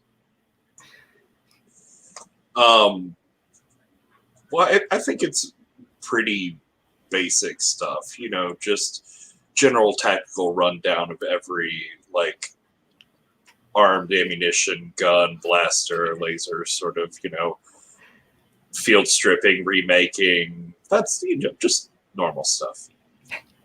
This is my rifle. This is my gun. No, I won't continue with that.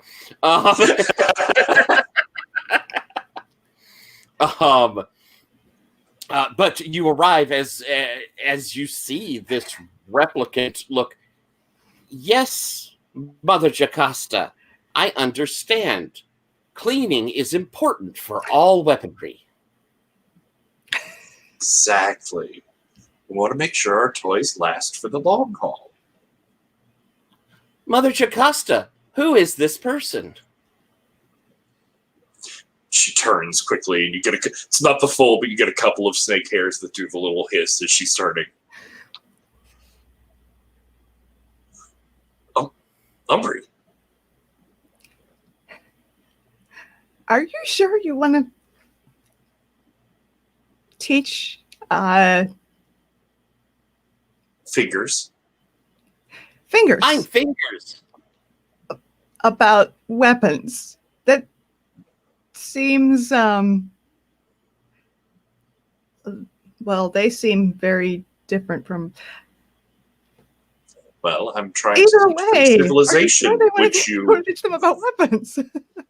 would you prefer that Fingers tears apart their enemies with their bare hands like a barbarian? That would be uncivilized. Exactly. So let me make sure I have the right impression here. Fingers is the fastness, or Fingers is No. a new thing you've invented? No. Fingers was briefly for a time affiliated with the vastness, but we've come a long way since then. Chenema showed me the light. Yes. Chenema. You've talked to Chenema? No, Have you? Where is she? She disappeared and apparently is not findable in the threads of time. I was afraid. I've been calling to her. She's never ignored me like this. Yeah, I can't sense her at all. I'm gonna go looking for her, but I wanted to make sure that you had all the information that I have, and vice versa, before I do that. I don't know. What information do you have? And I describe the whole events of earlier this session in detail, including how Chenema disappeared and what something was holding her captive and what it was and omitting nothing. Yeah, and that the vastness is afraid of of losing information, of not having enough information, and I kind of look sideways at Fingers when I do this, and I say, Fingers? Yes. Are you afraid? I I have been afraid. I was afraid that Mother Jocasta was going to kill me. But she shot over my You shoulder. and I have something in common. I have been afraid that I would be sent away. And I have been afraid that I would be brought back into the vastness. For there I was nothing, and now I am here, and I am me. Do you have the same information that you had when you were part of the vastness? I do not, for the vastness is far larger than me. Then why aren't you afraid?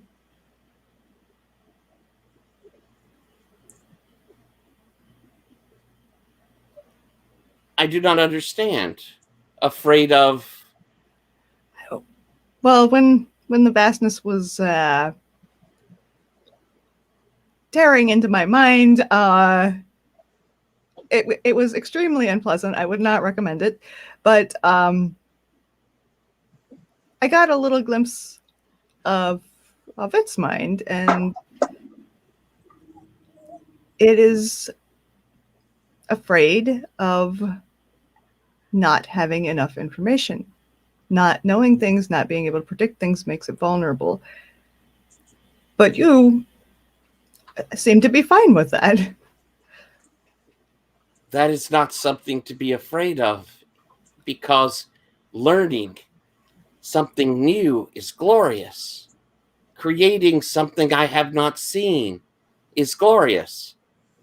I am happy to not know, for then I get the joy of knowing.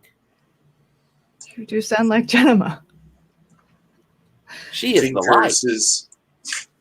Figures is here to help me with negotiations with the vastness. But you said you touched it with your mind? More got a brief glimpse as it read my mind. Oh yeah, there's like scanners and tricorders that come out of nowhere and are like beeping around your head. Jen was like, really? Tell me, what did that feel like? Yeah. When was this? Did you have any tingling sensations? I think that it's fair to say you would have had a baseline on Umbri due to all of the tests you've done in the past. And changed. I don't know. For their safety and health. Indeed. So why don't we have an assess on this? The question has something changed? Is that the question? Or do you have another? Well, the question is really like the interactions that I've had with the vastness thus far have been through mostly technological communications. You know, they downloaded as information. They were existing inside a replicant or something. But Umbri has been like psychically mind to mind with it. And I'm trying to pick up on any data that can give me a way that I can open up communications like that with it again. Excellent. All right, roll that assess. It's still the one that I'm bad at. It's a 6.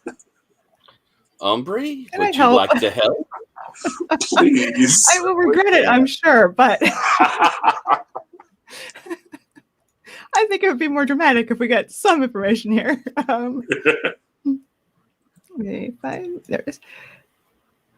How do I help? Let's see. I know I can help, right? Yes. Yes. Roll plus the But number the- of bonds. I have 1 bond with Jocasta. Yep. Okay, cool. Oops, that's a -1. I don't want a -1.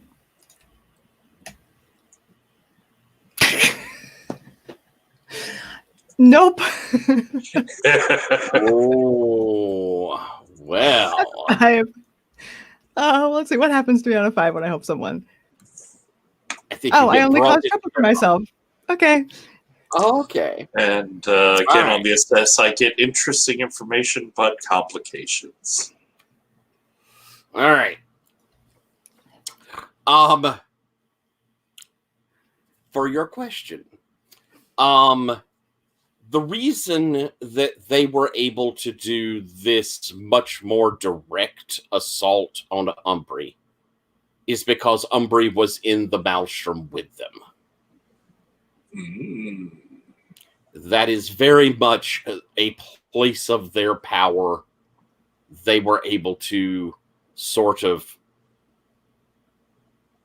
affect them in a very direct way. Okay, I can work with that. You see that in that process, there is something that has changed in Umbri. A strange, deeply buried bit of code. There's something that is mutating in our mutant. Ruh-roh. Oh, good. Do you tell Umbri? Oh, yeah, sure. It's much more traumatizing if I tell them.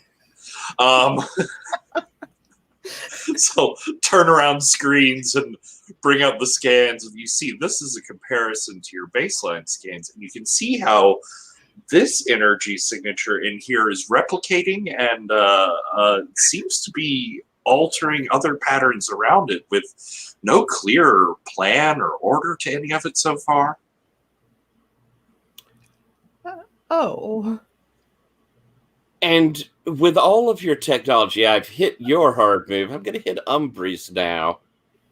You're able to, doing as you start delving into, and you're the mistress of consciousness, able to put it into replicants. You know how the memory and the mind work.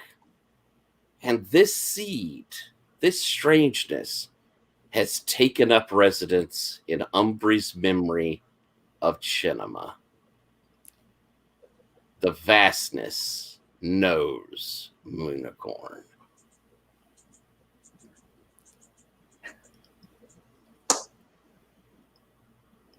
I mean, that feels like a dramatic cut. It is. I'm afraid we'll roll more fives and get worse information. Yeah, I think we're going to cut now to Kim, who is Space Ghost. Oh, I love that playbook. But you're working your way back into, getting back towards Daw's, center of power. What does that process look like? What are you reporting back to Daw? Yes, I'm reporting back, telling Daw what's going on over at Solari Industries, and I think I just now that I'm Space Ghost, I think I just appear in in some chamber where Daw is sitting, and Daw then we'll have this moment. Appears the figure. And what does your Space Ghost appearance look like? I don't want to put you on the spot if you hadn't decided, but I got pictures. I think I look like a human man with a vacuum suit on, but with the helmet off, and various pieces of it appear or disappear as I'm shifting in my appearance. Daw and disappears sort of in whispering. your throne. And I'm guessing I'm placing us back with you at home. Does that seem fair? That seems more than fair. You are at full power. To what do I owe the honor? I've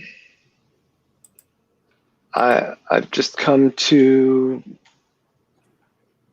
tell you more about what's going on over with Solaria Industries. I see. Who are you? It's me. It's Kim. Don't tell anybody. And You're so you have spy. a new guise, then, is what you're telling me. Yes. I've just got a closet full of them. Why did you choose this new guise? Was your other one compromised? It was no longer serving a purpose. This one lets me come and go much more easily. I can still be the technician when I'm with Jocasta. But Jocasta is working with fingers. What is a fingers? Fingers is the name that she's given to the replicant that has a separated piece of the vastness in it. She's teaching it about weapons. I thought you might want to know that one.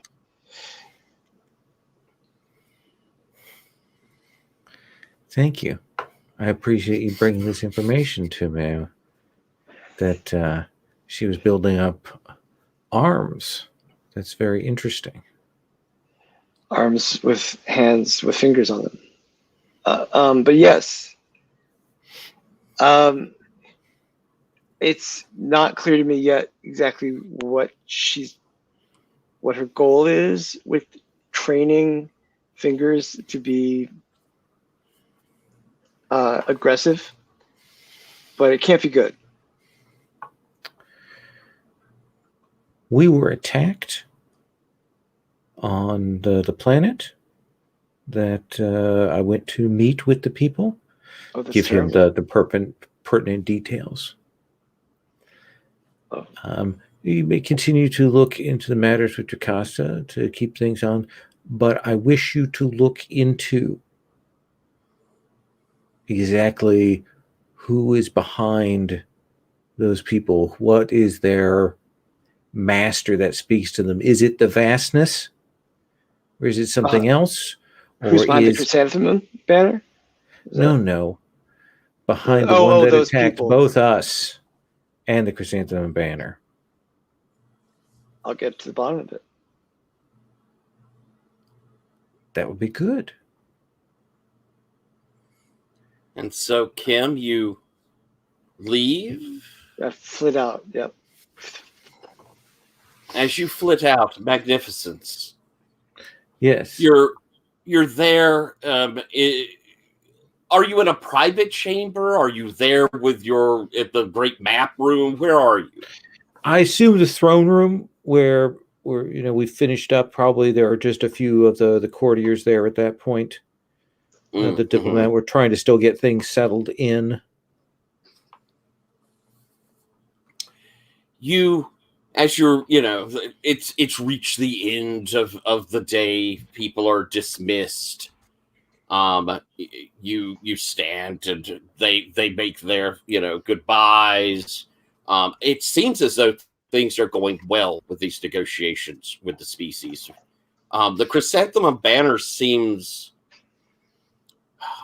oddly willing to negotiate, very friendly, maybe not so oddly. You fought beside them, but you can sense they don't know where Genema is either. So they're a little rudderless and, are kind of floundering on exactly how to handle this. And so are falling back, retrenching, as it were. And as the room, most everyone has gone, a servant comes over and, Great Magnificence, would you care for a drink, food? You have not rested today. Something minimal would be fine. Nothing elaborate. Of course. And as they, yes. The young map maker, the map carrier. I've not seen him for some time. See if you can track him down. Of course, Magnificence. It will be done.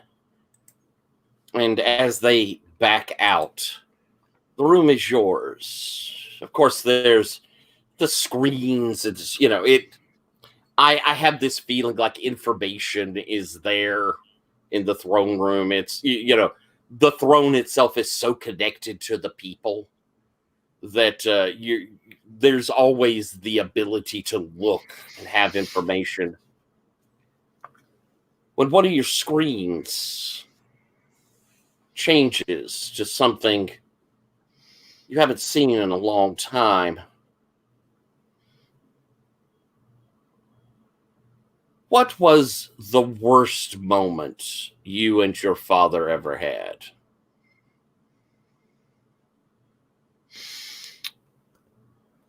I think it was probably the moment when he did the calculation and cut my twin sister down to make sure that there would not be any challenge of succession that close in the line. And you were there to witness, I'm guessing. Yes. And so you see on the screen that moment as though from your perspective. And then it flashes more screens. It spreads across. And as she falls to the ground, your father turns back and you can see his face. It's made up of this matrix of lines and lights. We know you. We understand you now. And you will be assimilated. I need you to suffer harm, and then you may respond as you wish. All right. So...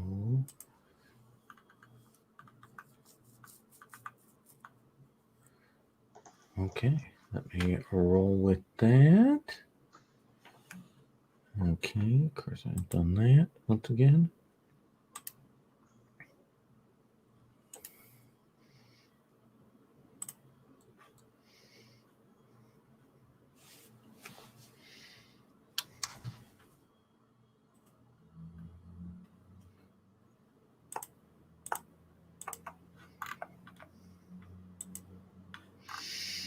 Ooh. Let's see. Ooh. That is Oh my. 5. Okay. You are overwhelmed kind of with seeing this and the screens as this face is looking back at you begin to pop, pop, pop, pop, pop, pop, pop. All of the screens dying as you could feel from the throne. No information is coming into you. You are disconnected from all of the people until only one screen has closed up close to that face. You will be ours. And then pop. And it is black in this room. And for the first time in a very long time, you are completely alone.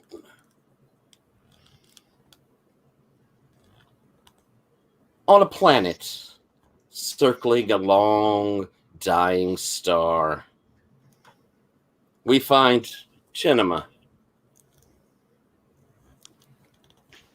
You have been here for most of the day, and what you've discovered is there is no maelstrom. All right. You've traveled about the planet's surface, and there are like crumbled ruins. Are there chrysanthemum? You have not found any that were there, but as you walk, in your footsteps will rise up long dormant seeds that flower behind you. But after you pass, they begin to wither.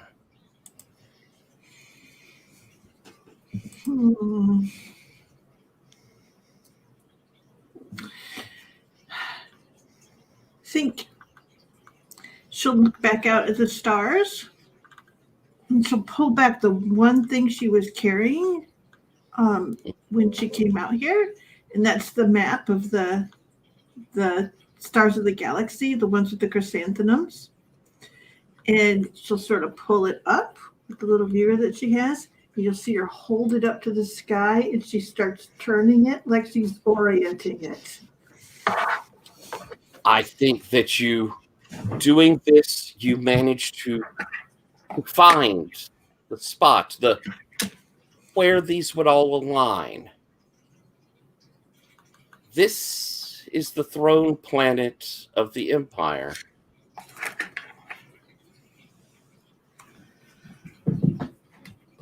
And as you realize where you are,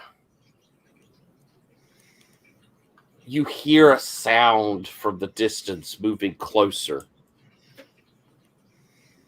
Over the horizon begins to appear this enormous mass, vaguely humanoid, but with multiple metallic tendrils. It's a replicant, but a vast, enormous replicant. And even from half a mile away, you could see how, truly enormous it is. And from that distance, we remember you. Chinama, the Moonicorn. How are your variables going? Variables had been eliminated. And now you are here.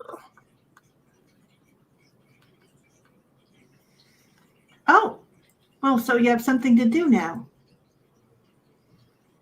Yes. Got it. And she turns and runs. And that is where we're going to end our session tonight.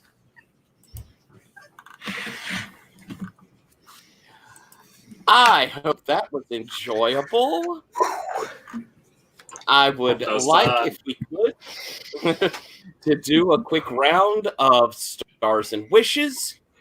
Stars being things you saw that you liked, player stuff from the game, things with the story, whatever that strikes your fancy. Wishes being things that you'd kind of like to see going forward, something you'd like to hit on or play on, and ignore my poor doggy whining there. She thinks I'm done, and she's grown used to, yes, sweetie. But that means going OUT. But we'll take a few moments here then to get some stars and wishes. As always, we're going to start with stars with the Great Space Wurm. What you think? Geez, I can't call out anything individual because that was just dynamite. Like good stuff all around from everybody. It's a wild, surreal, unbounded game. And I kind of adore that. And so I had a really good time. Good stuff from player side, good stuff from GM side. It all fell together for me. Cool. Thank you very much. Chris, any stars? I mean, I loved when the space worm wormed out and just tore shit up. That was so fantastic. Of course, I really liked my extended scene of what do you know? I don't know. What do you know? With Jocasta ending with a gun leveled at me. I thought that was a lot of fun. Yeah, those are the two things that come to mind. But it's true. There's so much going on, and it's really kind of wild. Awesome. Thank you. Bethany, any stars? Yeah, I mean, stars to everybody for taking like already dangerous, dramatic situations and then escalating them as much as humanly possible in a single session.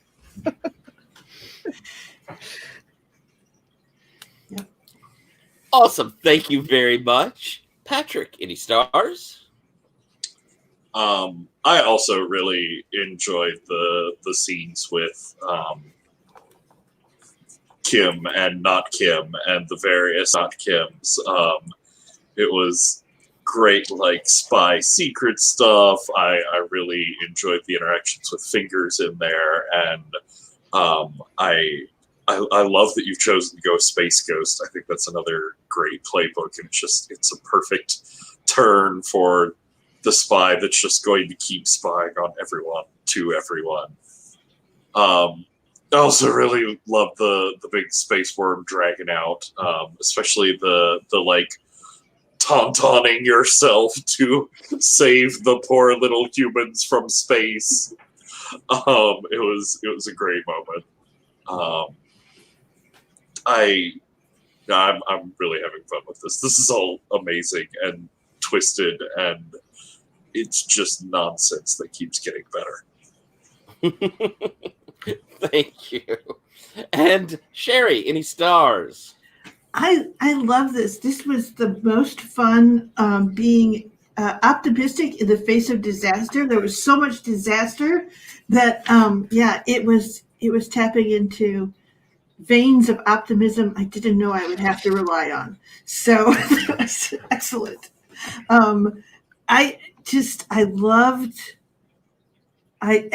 Jocasta can take any situation and narrow in on the thing that matters the second most and put everything into that. So that I'm like, what about this? It's like calculus. It is so good. What a beautiful way of thinking about that. Thank you. And I think Umbree's like continued like, okay, I'm doing this thing here. Oh, that's going to go terribly wrong. It's this sort of amazing set of I'm just tumbling through the whole situation. It was so fun to watch, and I'm looking forward to that sort of thing of like Umbree and Chinema can always be together, so that when the next time is that we have our reunion, it's going to have to be the biggest disaster yet. I'm just really looking forward to it. It's almost like every time we've met up, things have gotten worse, and it will be the ultimate disaster or the best possible outcome. Maybe both. Yes, and I'm looking forward to my dance party. Yep. So that's why I have to get back onto the timeline. That's how you're going to save everybody. Exactly. It's a secret dance party. It'll be a dance revolution. Exactly. The alarm will go off. I have no choice. I have to be there. And so, yeah, that'll be it. Awesome. Thank you very much. I'll do a quick stars of everybody I appreciate kind of rolling in. We had bad roles that I did stuff at that everybody seemed to play into, and I really appreciate that. I wanted to put a situation where Moonicorn was sort of trapped, and I appreciate you, Sherry, kind of falling into that. And then your solutions. I loved how you dealt with the baddies. I love the going along with the crazed laughing and getting him to monologue. Loved seeing Space Wurm in full free. The Dragon Rampant was awesome. But then also coming back to like the negotiations in a very real and positive way. That was very cool. Umbry, I love Bethy. I love Umbry. I love how you're so willing to look for the good. You are such a good character, and doing all of this work so hard and often unappreciated of just trying to keep things positive. Umbry is such a great person in a group in a galaxy that's crappy. It's so lovely. And you're always so willing to go with when a role goes badly. You just bounce right into them. You are so solid role playing them. It's so much fun to watch. And I love the Jocasta and Kim interaction. It was really solid. I like seeing Jocasta be kind of a toughie. And Chris, I really appreciated how you rolled with that.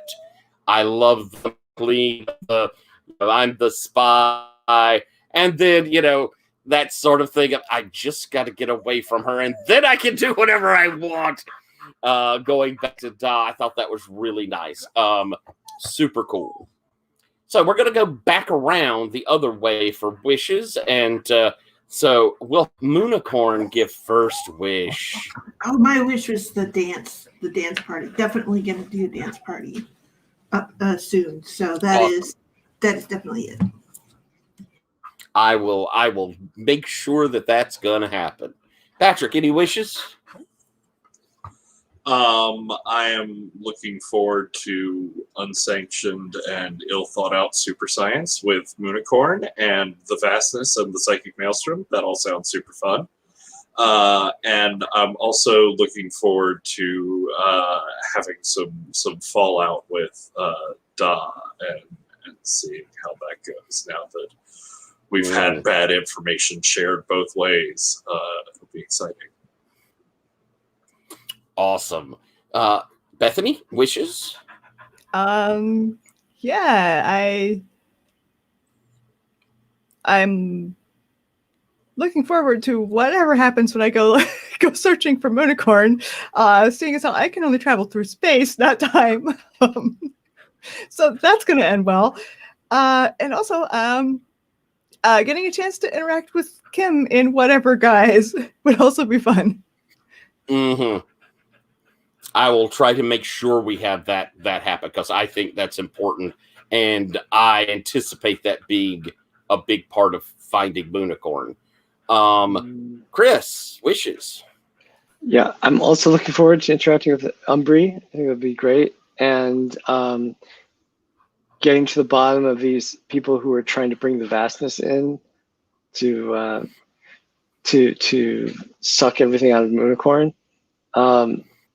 And of course, to the inevitable blow up between Da and Solari and Moonicorn. It's going to be beautiful. Wonderful. Thank you. And Lowell, any wishes? Fuck those dice. That's all I'm going to say. The dice were not great tonight. I had a couple of good rolls, but yeah. Wow. I was so happy that the last one was bad. I thought that was a neat thing. I know it was. If I was in the GM seat, it would have been a delicious evening. But not being there, it curdled in my mouth.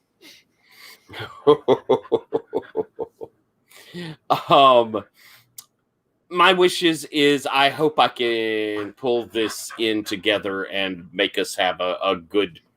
We're going into our last two. I want to put us in a good spot. So I'm hoping I can pull these threads together. And I really do want to get everyone a chance to interact. And we very well may have another character coming into the mix. So I want to make sure that we're getting that feel going. So that's my wish. Folks, thank y'all for playing so very, very much. And I hope you enjoyed it. And folks at home, I hope you had fun too. And if you did, watch